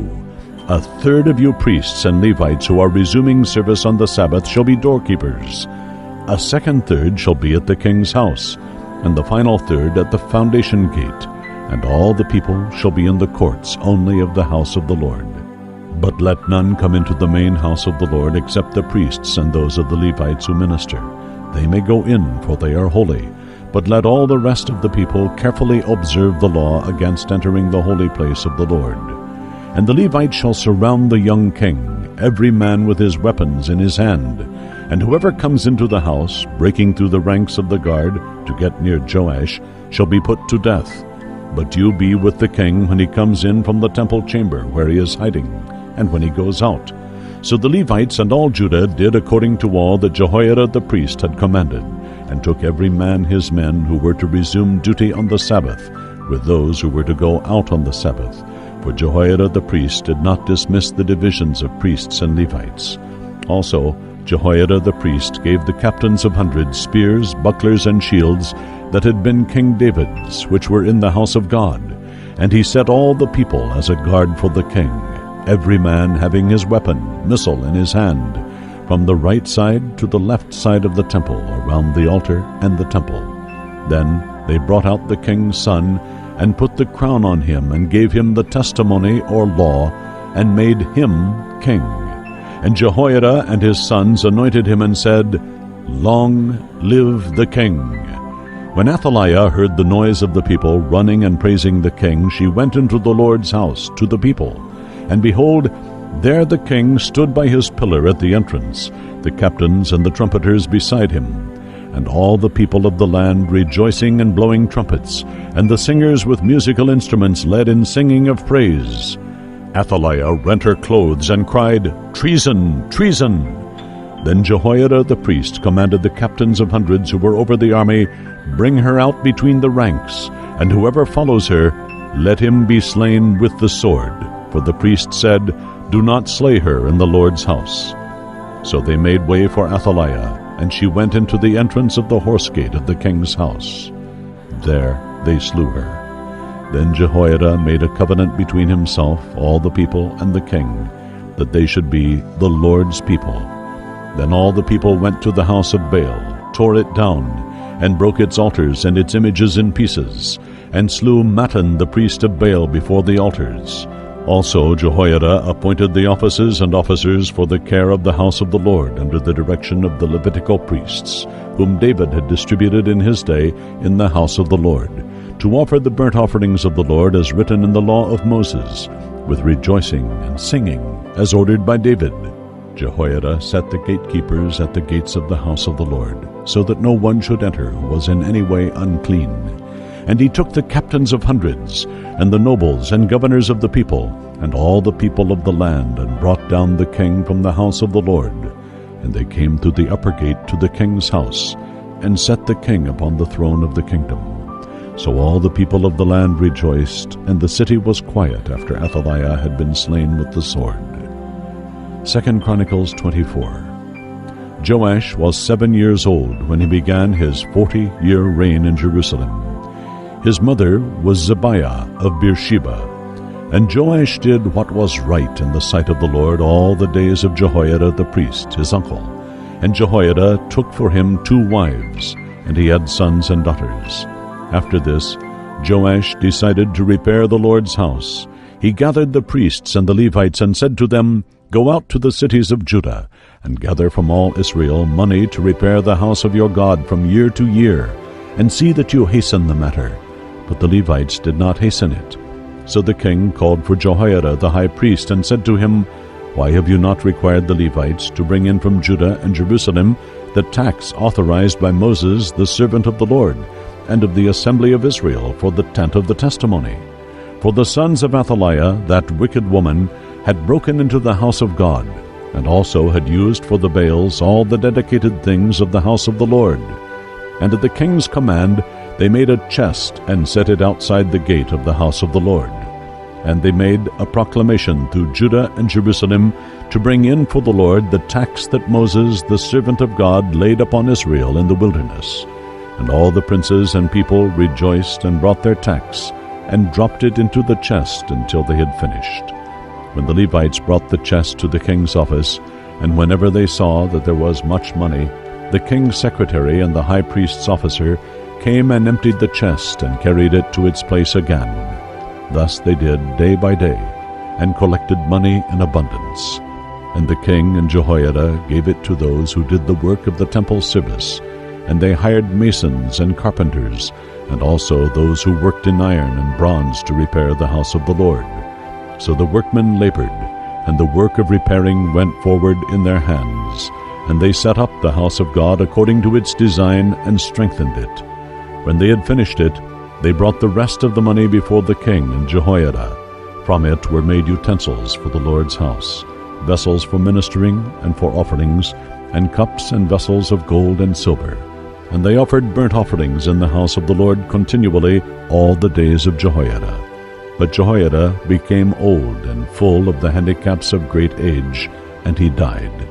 He was 130 years old at his death. They buried him in the city of David among the kings, because he had done good in Israel, and toward God and his house. Now after the death of Jehoiada the priest, who had hidden Joash, the princes of Judah came and made obeisance to King Joash. Then the king hearkened to them. They forsook the house of the Lord, the God of their fathers, and served the Asherim and idols. And wrath came upon Judah and Jerusalem for their sin, guilt. Yet God sent prophets to them to bring them again to the Lord. These testified against them, but they would not listen. Then the Spirit of God came upon Zechariah, son of Jehoiada the priest, who stood over the people. And he said to them, Thus says God, Why do you transgress the commandments of the Lord so that you cannot prosper? Because you have forsaken the Lord, He also has forsaken you. They conspired against Zechariah the priest and stoned him at the command of the king in the court of the Lord's house. Thus Joash the king did not remember the kindness which Jehoiada, Zechariah's father, had done him, but slew his son. And when Zechariah the priest was dying, he said, May the Lord see and avenge. At the end of the year, the army of Syria came up against Joash. They came to Judah and Jerusalem and destroyed all the princes from among the people and sent all their spoil to the king of Damascus. Though the army of the Syrians came with a small company of men, the Lord delivered a very great host into their hands, because Joash and Judah had forsaken the Lord, the God of their fathers. So the Syrians executed judgment against Joash. And when they had departed from Joash, leaving him very ill, his own servants conspired against him for the blood of the sons of Jehoiada the priest, and they slew him on his bed. So he died, and they buried him in the city of David, but not in the tombs of the kings. The conspirators against Joash were Zabad, son of Shemaeth the Ammonitess, and Jehozabad, son of Shimrith the Moabitess. Now concerning his sons and the greatness of the prophecies uttered against him, and the rebuilding of the house of God, they are written in the commentary on the book of Kings. And Amaziah, Joash's son, reigned in his stead. 2 Chronicles 25. Amaziah was 25 years old when he began to reign, and he reigned 29 years in Jerusalem. His mother was Jehoaddan of Jerusalem. He did right in the Lord's sight, but not with a perfect or blameless heart. When his kingdom was firmly established, he slew his servants who had killed the king his father, but he did not slay their children. He did as it is written in the law, in the book of Moses, where the Lord commanded, The fathers shall not die for the children, or the children die for the fathers, but every man shall die for his own sin. Amaziah assembled the men of Judah and set them by fathers' houses under commanders of thousands and of hundreds for all Judah and Benjamin. He numbered them from 20 years old and over, and found them to be 300,000 choice men, fit for war, and able to handle spear and shield. He hired also 100,000 mighty men of valor from Israel for 100 talents of silver. But a man of God came to him, saying, O king, do not let all this army of Ephraimites of Israel go with you of Judah, for the Lord is not with you. For if you go in spite of warning, no matter how strong you are for battle, God will cast you down before the enemy, for God has power to help and to cast down. And Amaziah said to the man of God, But what shall we do about the 100 talents which I have given to the army of Israel? The man of God answered, The Lord is able to give you much more than this. So Amaziah discharged the army that came to him from Ephraim to go home. So their anger was greatly kindled against Judah. They returned home in fierce wrath. And Amaziah took courage, and led forth his people to the valley of Salt, and smote 10,000 of the men of Seir, Edom. Another 10,000 the men of Judah captured alive, and brought them to the top of a crag, and cast them down from it. And they were all dashed to pieces. But the soldiers of the band which Amaziah sent back, not allowing them to go with him to battle, fell upon the cities of Judah, from Samaria even to Beth-horon, and smote 3,000 men, and took much spoil. After Amaziah came back from the slaughter of the Edomites, he brought their gods, and set them up to be his gods, and bowed before them, and burned incense to them. So the anger of the Lord was kindled against Amaziah, and he sent to him a prophet who said, Why have you sought after the gods of the people, which could not deliver their own people out of your hand? As he was talking, the king said to him, Have we made you the king's counselor? Stop it. Why should you be put to death? The prophet stopped but said, I know that God is determined to destroy you, because you have done this and ignored my counsel. Then Amaziah king of Judah took counsel, and sent to Jehoash son of Jehoahaz, the son of Jehu, king of Israel, saying, Come to battle, let us look one another in the face. Jehoash king of Israel sent to Amaziah king of Judah, saying, A little thistle in Lebanon sent to a great cedar in Lebanon, saying, Give your daughter to my son as wife. And a wild beast of Lebanon passed by, and trampled down the thistle. You say, See, I have smitten Edom. Your heart lifts you up to boast. Stay at home. Why should you meddle and court disaster? So you will fall, and Judah with you. But Amaziah would not hear, for it came from God that he might deliver Judah into the hands of their enemies, because they sought after the gods of Edom. So Jehoash king of Israel went up, and he and Amaziah king of Judah faced one another at Beth-shemesh of Judah. And Judah was defeated before Israel, and they fled every man to his tent. And Jehoash king of Israel took Amaziah king of Judah, the son of Joash, the son of Jehoahaz, at Beth-shemesh, and brought him to Jerusalem, and broke down the wall of Jerusalem from the Ephraim gate to the corner gate, 400 cubits. And he took all the gold, the silver, and all the vessels found in God's house, with the doorkeeper Obed-Edom, and the treasures of the king's house, and hostages also, and returned to Samaria.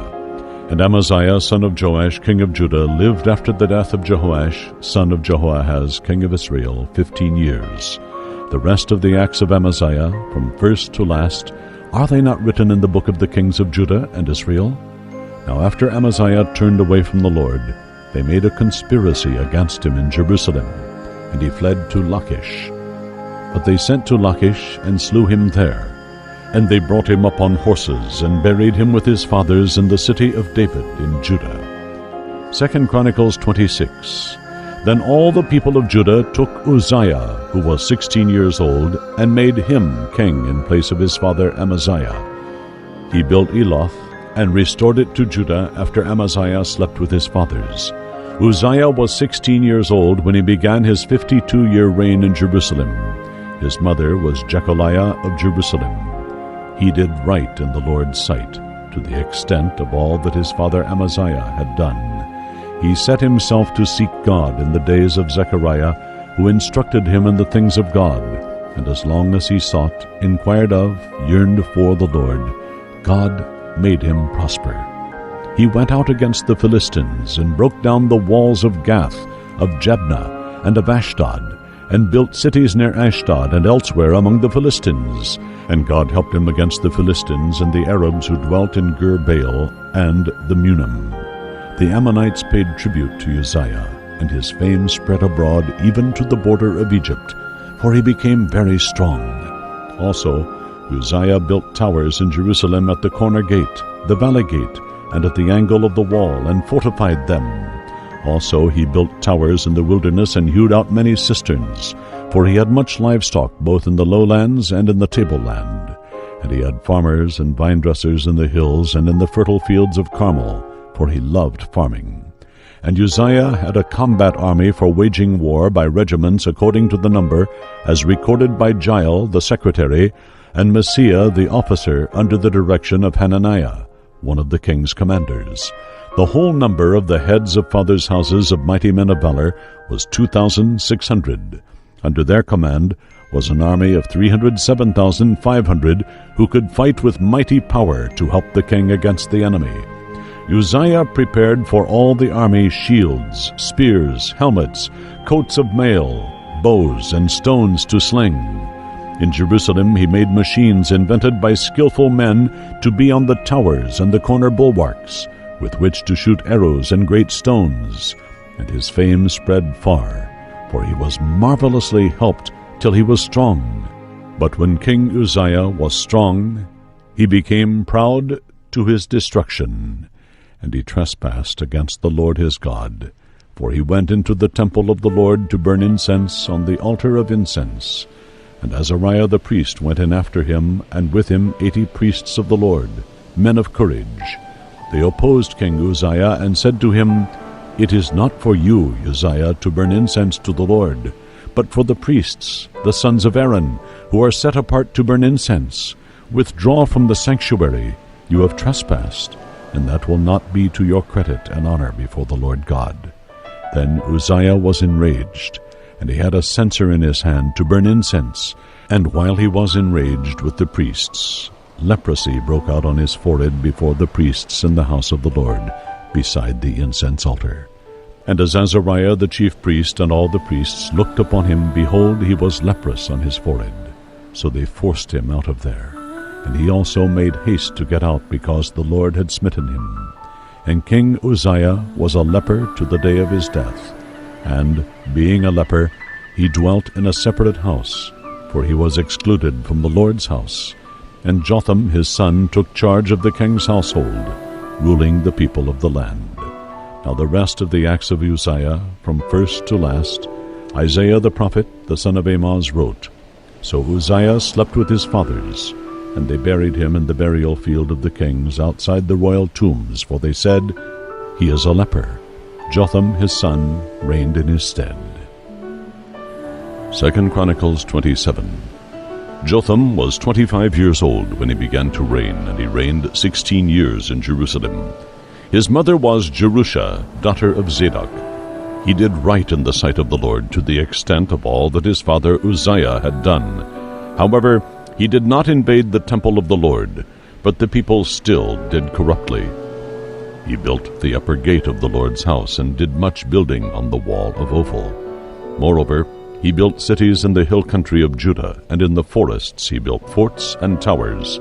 He fought with the king of the Ammonites and prevailed against them. The Ammonites gave him that year 100 talents of silver and 10,000 measures each of wheat and of barley.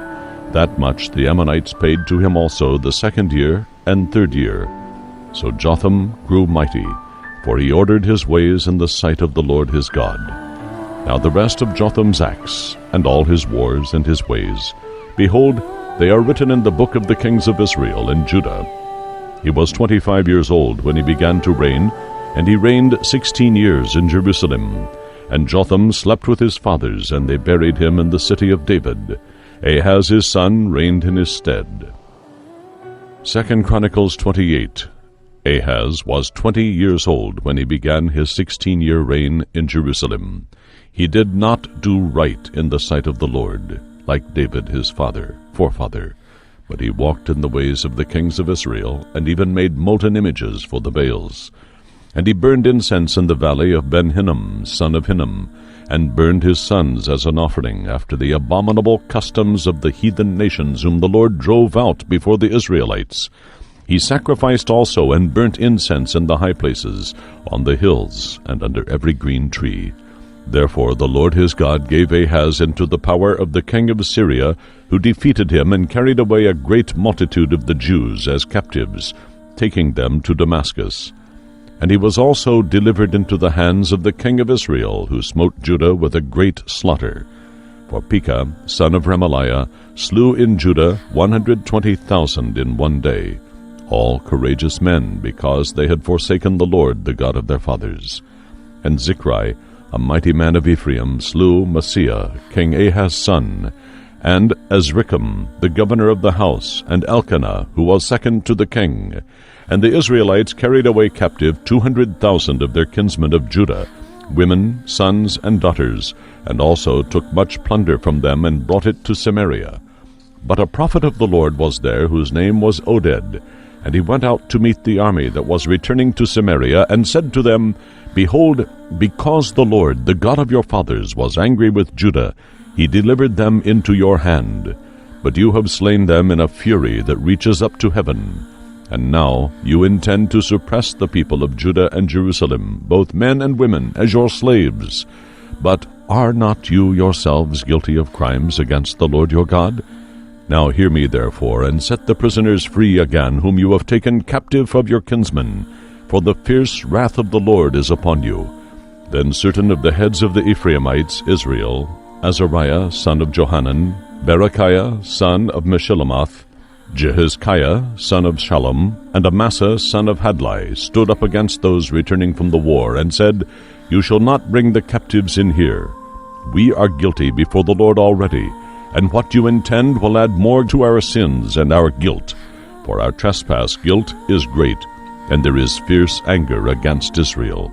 So the armed men of Israel left the captives and the spoil of Judah before the princes and all the assembly. And the men who have been mentioned by name rose up and took the captives, and with the spoil they clothed all who were naked among them, and having clothed them, shod them, given them food and drink, anointed them, as was a host's duty, and carried all the feeble of them upon donkeys. They brought them to Jericho, the city of palm trees, to their brethren. Then they returned to Samaria. At that time King Ahaz sent to the king of Assyria to help him. For again the Edomites had come and smitten Judah, and carried away captives. The Philistines had invaded the cities of the low country and of the south, the Negeb of Judah, and had taken Bethshemesh, Aijalon, Gederoth, and Soko, and also Timnah and Gimzo with their villages, and they settled there. For the Lord brought Judah low because of Ahaz king of Israel, for Ahaz had dealt with reckless cruelty against Judah, and had been faithless, had transgressed sorely against the Lord.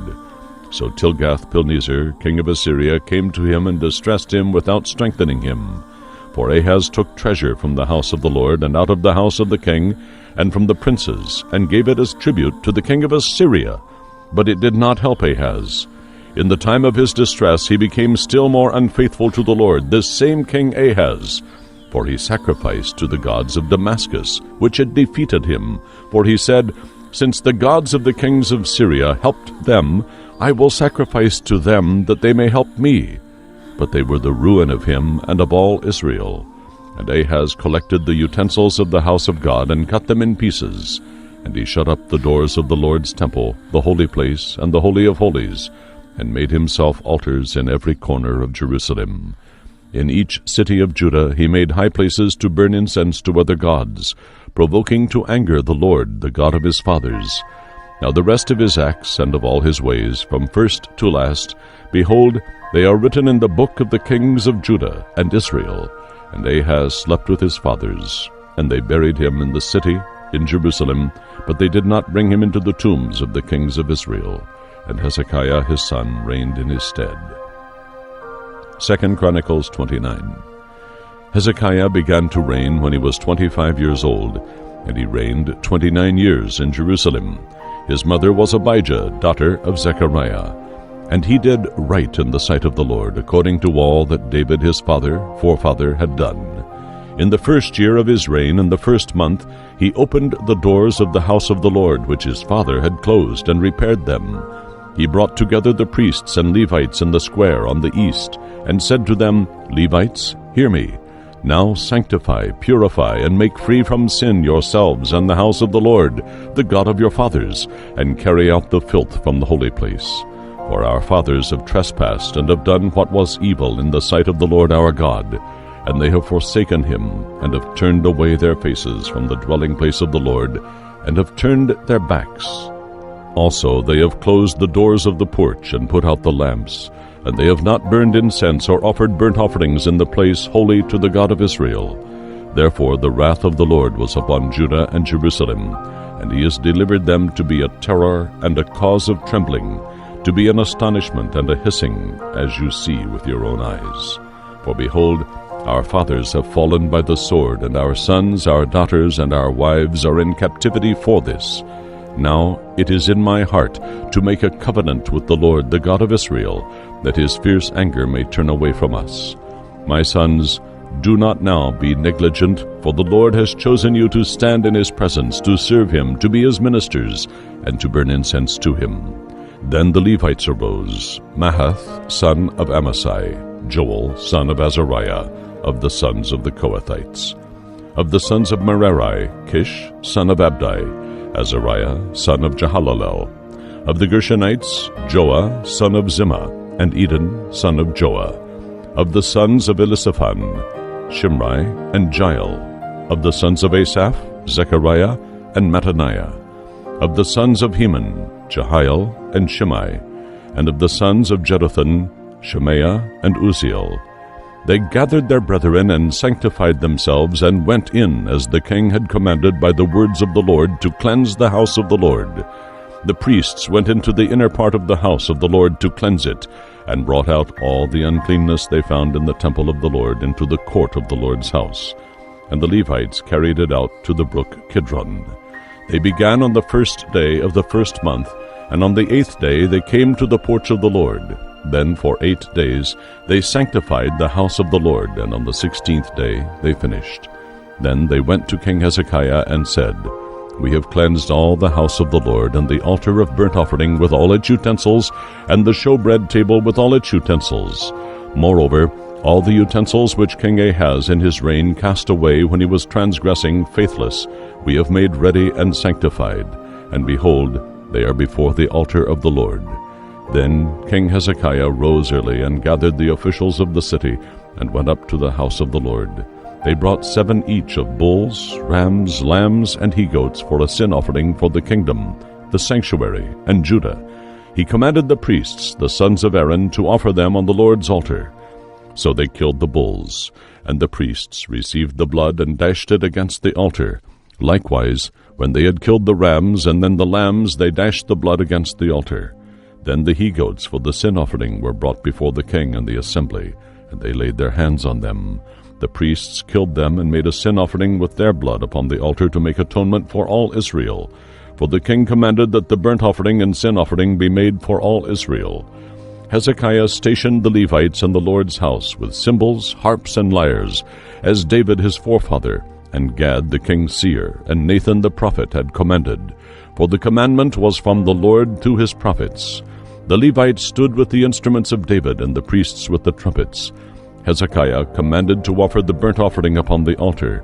And when the burnt offering began, the song of the Lord began also with the trumpets and with the instruments ordained by King David of Israel.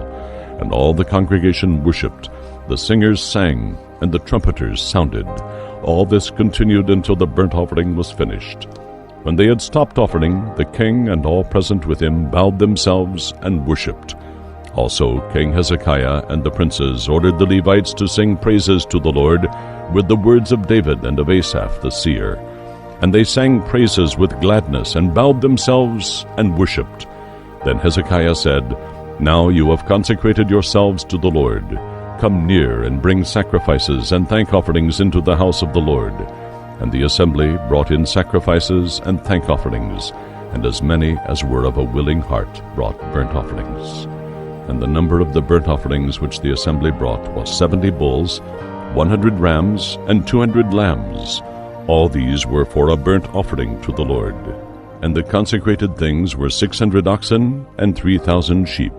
But the priests were too few, and could not skin all the burnt offerings. So until the other priests had sanctified themselves, their Levite kinsmen helped them until the work was done. For the Levites were more upright in heart than the priests in sanctifying themselves. Also the burnt offerings were in abundance, with the fat of the peace offerings, and the drink offerings for every burnt offering. So the service of the Lord's house was set in order. Thus Hezekiah rejoiced, and all the people, because of what God had prepared for the people, for it was done suddenly. 2 Chronicles 30. Hezekiah sent to all Israel, as well as Judah, and wrote letters also to Ephraim and Manasseh to come to the Lord's house at Jerusalem, to keep the Passover to the Lord, the God of Israel.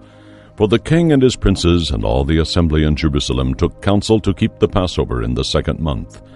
For they could not keep it at the set time, because not enough priests had sanctified themselves, neither had the people assembled in Jerusalem. The new time pleased the king and all the assembly. So they decreed to make a proclamation throughout all Israel, from Beersheba to Dan, that the people should come to keep the Passover to the Lord, the God of Israel, at Jerusalem, for they had not kept it collectively as prescribed for a long time. So the posts went with the letters from the king and his princes throughout all Israel and Judah, as the king commanded, saying, O Israelites, return to the Lord, the God of Abraham, Isaac, and Israel, that he may return to those left of you who escaped out of the hands of the kings of Assyria. Do not be like your fathers and brethren who were unfaithful to the Lord, the God of their fathers, so that he gave them up to desolation, to be an astonishment, as you see. Now be not stiff-necked as your fathers were, but yield yourselves to the Lord, and come to his sanctuary, which he has sanctified forever, and serve the Lord your God. that his fierce anger may turn away from you. For if you return to the Lord, your brethren and your children shall find compassion with their captors, and return to this land. For the Lord your God is gracious and merciful, and he will not turn away his face from you if you return to him." So the posts passed from city to city through the country of Ephraim and Manasseh, even to Zebulun. But the people laughed them to scorn and mocked them. Yet a few of Asher, Manasseh, and Zebulun humbled themselves and came to Jerusalem. Also the hand of God came upon Judah to give them one heart, to do the commandment of the king and of the princes by the word of the Lord. And many people came to Jerusalem to keep the feast of unleavened bread in the 2nd month, a very great assembly. They rose up and took away the altars to idols that were in Jerusalem, and all the altars and utensils for incense to the gods they took away and threw into the Kidron valley, dumping place for the ashes of such abominations. Then they killed the Passover lamb on the 14th day of the 2nd month. And the priests and the Levites were ashamed and sanctified themselves, and brought burnt offerings to the Lord's house. They stood in their accustomed places, as directed in the law of Moses the man of God.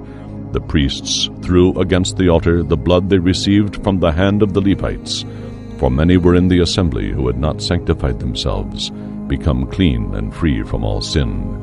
So the Levites had to kill the Passover lambs for all who were not clean, in order to make them holy to the Lord. For a multitude of the people, many from Ephraim, Manasseh, Issachar, and Zebulun, had not cleansed themselves, yet they ate the Passover otherwise than Moses directed.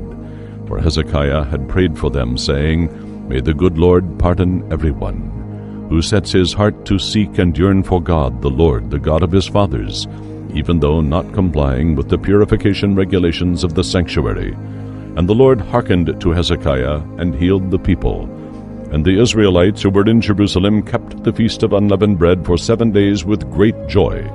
The Levites and priests praised the Lord day by day, singing with instruments of much volume to the Lord. Hezekiah spoke encouragingly to all the Levites who had good understanding in the Lord's work. So the people ate the 7-day appointed feast, offering peace offerings, making confession, and giving thanks to the Lord, the God of their fathers. And the whole assembly took counsel to prolong the feast another 7 days, and they kept it another 7 days with joy.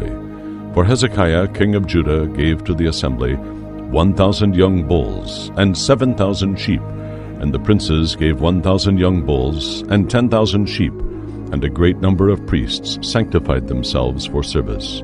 All the assembly of Judah with the priests, the Levites, and all the assembly who with the sojourners came from the land of Israel to dwell in Judah rejoiced. So there was great joy in Jerusalem, for since the time of Solomon son of David king of Israel, there was nothing like this in Jerusalem. Then the priests and Levites arose and blessed the people, and their voice was heard, and their prayer came up to God's holy habitation in heaven.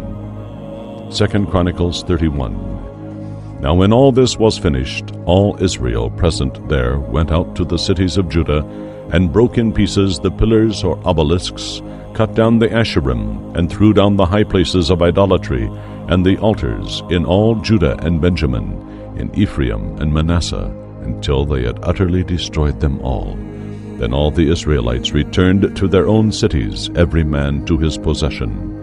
And Hezekiah appointed the priests and the Levites after their divisions, each man according to his service, the priests and Levites for burnt offerings and for peace offerings, to minister, to give thanks, and to praise in the gates of the camp of the Lord. King Hezekiah's personal contribution was for the burnt offerings, those of morning and evening, for the Sabbaths, for the new moons, and for the appointed feasts, as written in the law of the Lord. He commanded the people living in Jerusalem to give the portion due the priests and Levites, that they might be free to give themselves to the law of the Lord.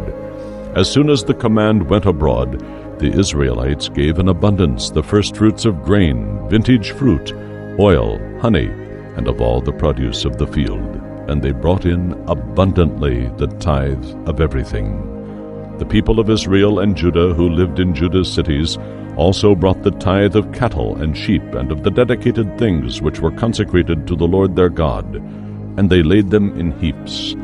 In the 3rd month, at the end of wheat harvest, They began to lay the foundation or beginning of the heaps, and finished them in the 7th month. When Hezekiah and the princes came and saw the heaps, they blessed the Lord and his people Israel.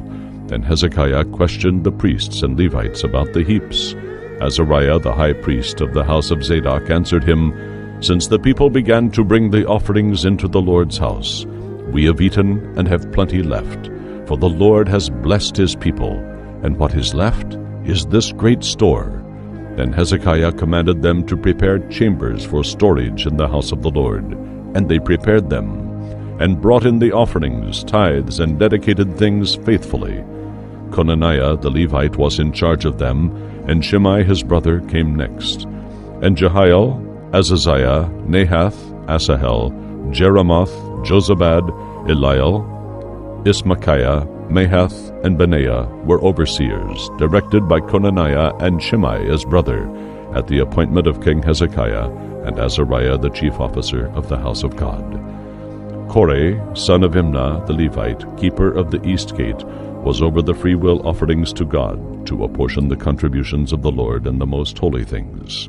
Under him were Eden, Miniamin, Jeshua, Shemaiah, Amariah, and Shechaniah, in the priests' cities, in their office of trust, faithfully to give to their brethren by divisions, to great and small alike, except those Levites registered as males from 3 years old and upward, who were consecrated to the temple service in Jerusalem for their daily portion, as the duty of every day required, for their service according to their offices by their divisions. The registration of the priests was according to their fathers' houses. That of the Levites from 20 years old and upward was according to their offices by their divisions. Also there was the registration of all their little ones, their wives, and their older sons and daughters through all the congregation. For in their office of trust they cleansed themselves and set themselves apart in holiness. Also for the sons of Aaron the priests, who were in the fields of the suburbs of their cities, or in every city, there were men who were mentioned by name to give portions to all the males among the priests, and to all who were registered among the Levites. Hezekiah did this throughout all Judah, and he did what was good, right, and faithful before the Lord his God. And every work that he began in the service of the house of God, in keeping with the law and the commandments to seek his God, inquiring of and yearning for him, he did with all his heart, and he prospered. 2 Chronicles 32. After these things and this loyalty, Sennacherib, king of Assyria, came, invaded Judah, and encamped against the fortified cities, thinking to take them. When Hezekiah saw that Sennacherib had come and intended to fight against Jerusalem, he decided with his officers and his mighty men to stop up the waters of the fountains which were outside the city, by enclosing them with masonry and concealing them, and they helped him. So many people gathered, and they stopped up all the springs and the brook which flowed through the land, saying, "Why should the kings of Assyria come and find much water?" Also Hezekiah took courage, and built up all the wall that was broken, and raised towers upon it. And he built another wall outside, and strengthened the Millo in the city of David, and made weapons and shields in abundance. And he set captains of war over the people, and gathered them together to him in the street of the gate of the city, and spoke encouragingly to them, saying, "Be strong and courageous. Be not afraid or dismayed before the king of Assyria and all the horde that is with him, for there is another with us, greater than all those with him. With him is an arm of flesh, but with us is the Lord our God to help us, and to fight our battles." And the people relied on the words of Hezekiah king of Judah. And this Sennacherib king of Assyria, while he himself with all his forces was before Lachish, sent his servants to Jerusalem, to Hezekiah king of Judah, and to all Judah who were at Jerusalem, saying, "Thus says Sennacherib king of Assyria, On what do you trust, that you remain in the strongholds in Jerusalem? Is not Hezekiah leading you on in order to let you die by famine and thirst, saying, The Lord our God will deliver us out of the hand of the king of Assyria? Has not the same Hezekiah taken away his high places and his altars, and commanded Judah and Jerusalem, You shall worship before one altar, and burn incense upon it? Do you not know what I and my fathers have done to all the peoples of other lands? Were the gods of the nations of those lands in any way able to deliver their lands out of my hand? Who among all the gods of those nations that my fathers utterly destroyed was able to deliver his people out of my hand, that your God should be able to deliver you out of my hand? So now, do not let Hezekiah deceive or mislead you in this way, and do not believe him. For no god of any nation or kingdom was able to deliver his people out of my hand or the hand of my fathers. How much less will your God deliver you out of my hand? And his servants said still more against the Lord God, and against his servant Hezekiah. The Assyrian king also wrote letters insulting the Lord, the God of Israel, and speaking against him, saying, As the gods of the nations of other lands have not delivered their people out of my hand, so shall not the God of Hezekiah deliver his people out of my hand. And they shouted it loudly in the Jewish language to the people of Jerusalem who were on the wall, to frighten and terrify them, that they might take the city. And they spoke of the God of Jerusalem as they spoke of the gods of the peoples of the earth, which are the work of the hands of men. For this cause Hezekiah the king and the prophet Isaiah son of Amoz prayed and cried to heaven. And the Lord sent an angel, who cut off all the mighty warriors and commanders and officers in the camp of the king of Assyria. So the Assyrian king returned with shamed face to his own land. And when he came into the house of his God, they who were his own offspring slew him there with the sword. Thus the Lord saved Hezekiah and the inhabitants of Jerusalem from the hand of Sennacherib the king of Assyria, and from the hand of all his enemies, and he guided them on every side. And many brought gifts to Jerusalem to the Lord, and presents to Hezekiah king of Judah. So from then on he was magnified in the sight of all nations. In those days Hezekiah was sick to the point of death, and he prayed to the Lord, and he answered him, and gave him a sign. But Hezekiah did not make return to the Lord according to the benefit done to him, for his heart became proud at such a spectacular response to his prayer. Therefore there was wrath upon him, and upon Judah and Jerusalem. But Hezekiah humbled himself for the pride of his heart, both he and the inhabitants of Jerusalem, so that the wrath of the Lord came not upon them in the days of Hezekiah. And Hezekiah had very great wealth and honor, and he made for himself treasuries for silver, gold, precious stones, spices, shields, and all kinds of attractive vessels, storehouses also for the increase of grain, vintage fruits, and oil, and stalls for all kinds of cattle and sheepfolds. Moreover, he provided for himself cities and flocks and herds in abundance, for God had given him very great possessions. This same Hezekiah also closed the upper springs of Gihon, and directed the waters down to the west side of the city of David. And Hezekiah prospered in all his works. And so, in the matter of the ambassadors of the princes of Babylon who were sent to him to inquire about the wonder that was done in the land, God left him to himself to try him, that he might know all that was in his heart. Now the rest of the acts of Hezekiah and his good deeds, behold, they are written in the vision of Isaiah the prophet, the son of Amoz, and in the book of the kings of Judah and Israel. And Hezekiah slept with his fathers, and was buried in the ascent of the tombs of the descendants of David. And all Judah and the inhabitants of Jerusalem did him honor at his death. Manasseh his son reigned in his stead. 2 Chronicles 33. Manasseh was 12 years old when he began to reign, and he reigned 55 years in Jerusalem. But he did evil in the Lord's sight, like the abominations of the heathen whom the Lord drove out before the Israelites. For he built again the idolatrous high places which Hezekiah his father had broken down. And he reared altars for the Baals, and made the Asherim, and worshipped all the hosts of the heavens, and served them. Also he built heathen altars in the Lord's house, of which the Lord had said, In Jerusalem shall my name be forever. He built altars for all the hosts of the heavens in the two courts of the Lord's house. And he burned his children as an offering to his God in the valley of Ben-Hinnom, son of Hinnom, and practiced soothsaying, augury, and sorcery, and dealt with mediums and wizards. He did much evil in the sight of the Lord, provoking him to anger. And he set a carved image, the idol which he had made in the house of God, of which God had said to David and to Solomon his son, In this house and in Jerusalem, which I have chosen before all the tribes of Israel, will I put my name and presence forever. And I will no more remove Israel from the land which I appointed for your fathers, if they will only take heed to do all that I have commanded them, the whole law, the statutes, and the ordinances given through Moses. So Manasseh led Judah and the inhabitants of Jerusalem to do more evil than the heathen whom the Lord had destroyed before the Israelites. The Lord spoke to Manasseh and to his people, but they would not hearken. So the Lord brought against them the commanders of the host of the king of Assyria, who took Manasseh with hooks and in fetters, and brought him to Babylon. When he was in affliction, he besought the Lord his God, and humbled himself greatly before the God of his fathers. He prayed to him, and God, entreated by him, heard his supplication, and brought him again to Jerusalem and to his kingdom. Then Manasseh knew that the Lord is God.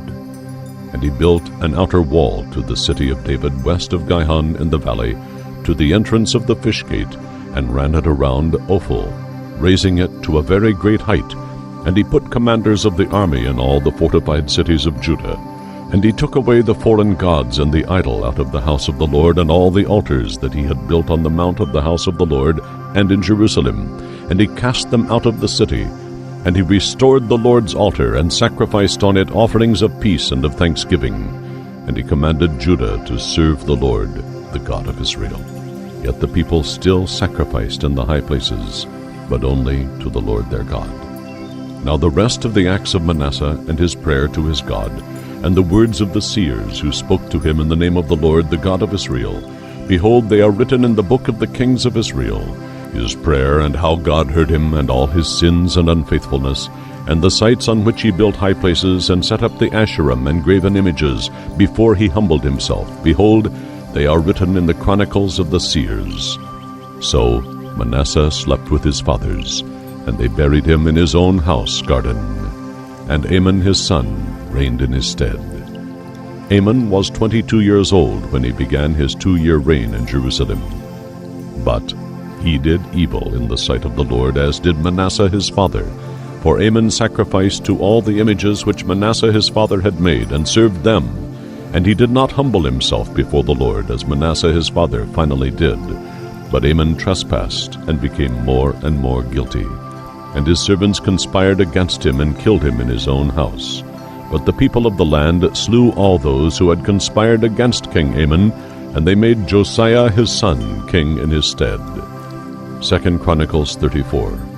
Josiah was 8 years old when he began his 31-year reign in Jerusalem. He did right in the sight of the Lord, and walked in the ways of David his forefather, and turned aside neither to the right hand nor to the left. For in the 8th year of his reign, while he was yet young, 16, he began to seek after and yearn for the God of David his forefather. And in the 12th year he began to purge Judah and Jerusalem of the high places, the Asherim and the carved and molten images. They broke down the altars of the Baals in his presence. The sun images that were high above them he hewed down. The Asherim and the graven images and the molten images he broke in pieces, and made dust of them, and strewed it upon the graves of those who sacrificed to them. Josiah burned the bones of the idolatrous priests upon their altars, and so cleansed Judah and Jerusalem.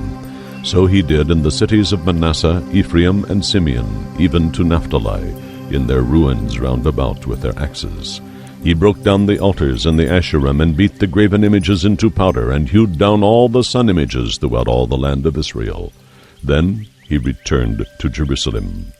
In the 18th year of Josiah's reign, when he had purged the land and the Lord's house, he sent Shaphan, son of Azaliah, and Maaseiah, governor of the city, and Joah, son of Joahaz, the recorder, to repair the house of the Lord his God. When they came to Hilkiah the high priest, they delivered the money that had been brought into the house of God, which the Levites, who kept the doors, had collected from Manasseh, Ephraim, all the remnant of Israel, and from all Judah, Benjamin, and Jerusalem.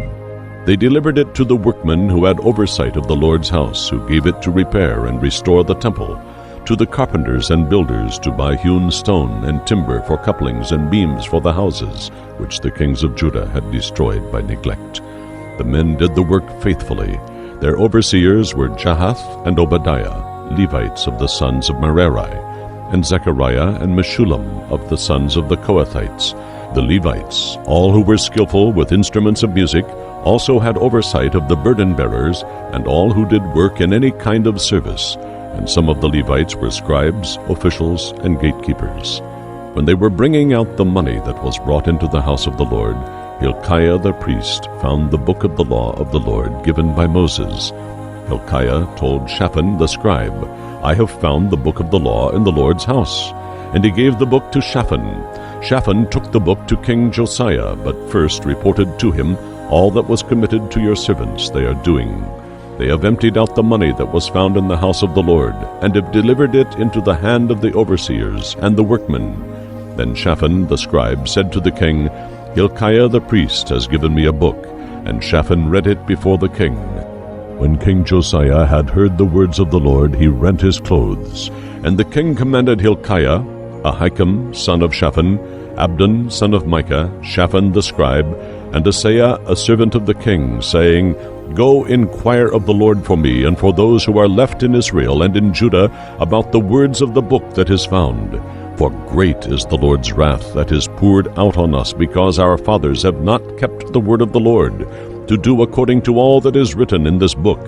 And Hilkiah and they whom the king had appointed went to Huldah the prophetess, the wife of Shallum son of Tokath, the son of Hasra, keeper of the wardrobe. She dwelt in Jerusalem in the second quarter. They spoke to her to that effect. And she answered them, "Thus says the Lord, the God of Israel, tell the man who sent you to me, Thus says the Lord, Behold, I will bring evil upon this place and upon its inhabitants, even all the curses that are written in the book which they have read before the king of Judah, because they have forsaken me and have burned incense to other gods, that they might provoke me to anger with all the works of their hands. Therefore my wrath shall be poured out upon this place, and shall not be quenched. But say to King Josiah of Judah, who sent you to inquire of the Lord, Thus says the Lord, the God of Israel, concerning the words which you have heard, because your heart was tender and penitent, and you humbled yourself before God when you heard his words against this place and its inhabitants, and humbled yourself before me, and rent your clothes, and wept before me. I have heard you, says the Lord. Behold, I will gather you to your fathers, and you shall be gathered to your grave in peace. And your eyes shall not see all the evil that I will bring upon this place and its inhabitants. So they brought the king word again. Then King Josiah sent and gathered all the elders of Judah and Jerusalem. And he went up into the house of the Lord, as did all the men of Judah, the inhabitants of Jerusalem, the priests, the Levites, and all the people, great and small. And he, the king, read in their hearing all the words of the book of the covenant that was found in the Lord's house. Then the king stood in his place and made a covenant before the Lord, to walk after the Lord, and to keep his commandments, his testimonies, and his statutes with all his heart and with all his soul, to perform the words of the covenant that are written in this book. And he caused all who were present in Jerusalem and Benjamin to stand in confirmation of it. And the inhabitants of Jerusalem did according to the covenant of God, the God of their fathers. Josiah removed all the idolatrous abominations from all the territory that belonged to the Israelites, and made all who were in Israel serve the Lord their God. All his days they did not turn from following the Lord, the God of their fathers. 2 Chronicles 35. Josiah kept the Passover to the Lord in Jerusalem. They killed the Passover lamb on the 14th day of the first month. He appointed the priests to their positions and encouraged them in the service of the house of the Lord. To the Levites who taught all Israel and were holy to the Lord, he said, Put the holy ark in the house which Solomon son of David, king of Israel, built. It shall no longer be a burden carried on your shoulders. Now serve the Lord your God and his people Israel. Prepare yourselves according to your fathers' houses by your divisions, after the directions of David king of Israel and of Solomon his son. And stand in the holy court of the priests according to the sections of the fathers' families of your kinsmen, the common people, and let there be a section of the Levites to attend to each division of the families of the people. Kill the Passover lambs, and sanctify yourselves, and prepare for your brethren to do according to the word of the Lord by Moses. Then Josiah contributed to the lay people lambs and kids of the flock as Passover offerings for all who were present, to the number of 30,000, and 3,000 young bulls, all from the king's possessions. And his princes gave for a freewill offering to the people, to the priests, and the Levites. Hilkiah, Zechariah, and Jehiel, chief officers of God's house, gave the priests for the Passover offerings 2,600 lambs and kids, and 300 bulls. Conaniah also, and Shemaiah, and Nethanel his brothers, and Hashabiah, Jael, and Jozabad, chiefs of the Levites, gave to the Levites for Passover offerings 5,000 lambs and kids, and 500 bulls. When the service was ready, the priests stood in their place, and the Levites in their divisions, as the king commanded. They killed the Passover lambs, and the priests sprinkled the blood they received from the Levites who skinned the animals. Then they removed the burnt offerings, that they might distribute them according to the divisions of the lay families to offer to the Lord, as directed in the book of Moses. And so they did with the bulls. And they roasted the Passover lambs with fire according to the ordinance, and they cooked the holy offerings in pots, in cauldrons, and in pans, and carried them quickly to all the people. Afterward the Levites prepared for themselves and the priests, because the priests, the sons of Aaron, were busy in offering the burnt offerings and the fat until night. So the Levites prepared for themselves and also for the priests, the sons of Aaron. The singers, the sons of Asaph, were in their places, according to the command of David, Asaph, Heman, and Jeduthun, the king's seer. And the gatekeepers were at every gate. They did not need to leave their service, for their brethren the Levites prepared for them. So all the Lord's service was prepared the same day to keep the Passover, and to offer burnt offerings upon the Lord's altar, as King Josiah commanded. And the Israelites who were present kept the Passover at that time, and the feast of unleavened bread for 7 days. No Passover like it had been kept in Israel since the days of Samuel the prophet, even by any of the kings of Israel, as was kept by Josiah and the priests, the Levites, and all Judah and Israel who were present, and the inhabitants of Jerusalem. In the 18th year of the reign of Josiah this Passover was kept. After all this, when Josiah had prepared the temple, Necho, king of Egypt, went out to fight against Carchemish on the Euphrates, and Josiah went out against him. But Necho sent ambassadors to Josiah, saying, "What have I to do with you, you king of Judah? I come not against you this day, but against the house with which I am at war. And God has commanded me to make haste. Refrain from opposing God, who is with me, lest he destroy you." Yet Josiah would not turn away from him, but disguised himself in order to fight with him. He did not heed the words of Necho from the mouth of God, but came to fight with him in the valley of Megiddo. And the archers shot King Josiah. And the king said to his servants, "Take me away, for I am severely wounded." So his servants took him out of the chariot, and put him in his second chariot, and brought him to Jerusalem. And he died and was buried in the tombs of his fathers. All Judah and Jerusalem mourned for Josiah. Jeremiah gave a lament for Josiah, and all the singing men and women have spoken of Josiah in their laments to this day. They made them an ordinance in Israel. Behold, they are written in the laments. How the rest of the acts of Josiah and his deeds, according to what is written in the law of the Lord, and his acts from first to last, behold, they are written in the book of the kings of Israel and Judah. 2 Chronicles 36. Then the people of the land took Jehoahaz, son of Josiah, and made him king in his father's stead in Jerusalem. Jehoahaz was then 23 years old. He reigned 3 months in Jerusalem. Then the king of Egypt deposed him at Jerusalem, and fined the land 100 talents of silver and a talent of gold. And the king of Egypt made Eliakim, Jehoahaz's brother, king over Judah and Jerusalem, and changed his name to Jehoiakim. But Necho took Jehoahaz his brother, and carried him to Egypt. Jehoiakim was 25 years old when he began to reign, and he reigned 11 years in Jerusalem. He did evil in the sight of the Lord his God. Against him came up Nebuchadnezzar, king of Babylon, and bound him in fetters to take him to Babylon. Nebuchadnezzar also took some of the vessels of the house of the Lord to Babylon, and put them in his temple or palace there.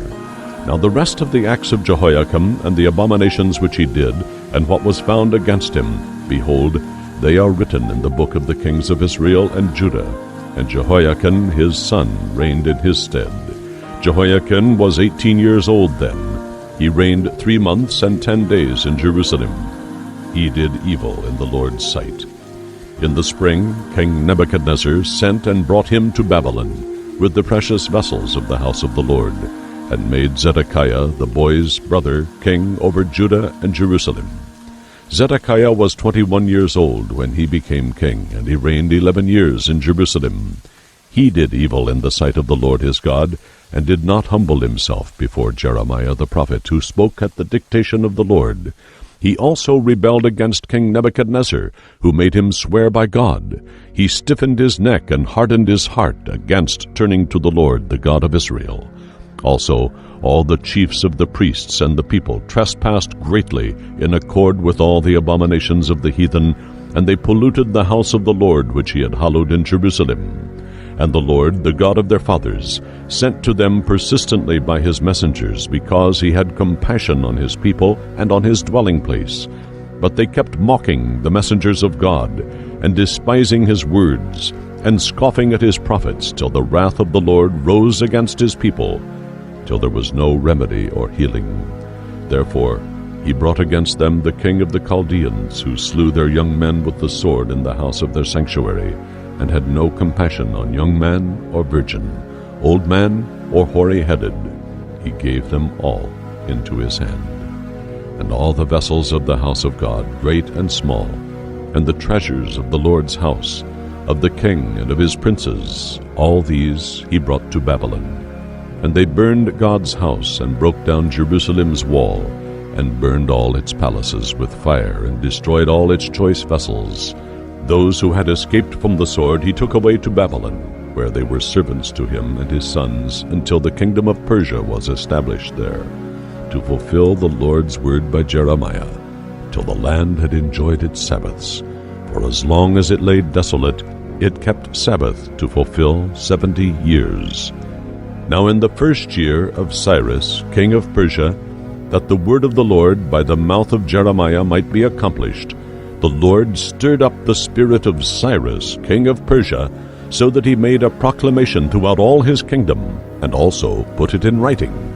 Thus says Cyrus, king of Persia, all the kingdoms of the earth the Lord, the God of heaven, has given me, and he has charged me to build him a house in Jerusalem, which is in Judah. Whoever there is among you of all his people, may the Lord his God be with him, and let him go up to Jerusalem.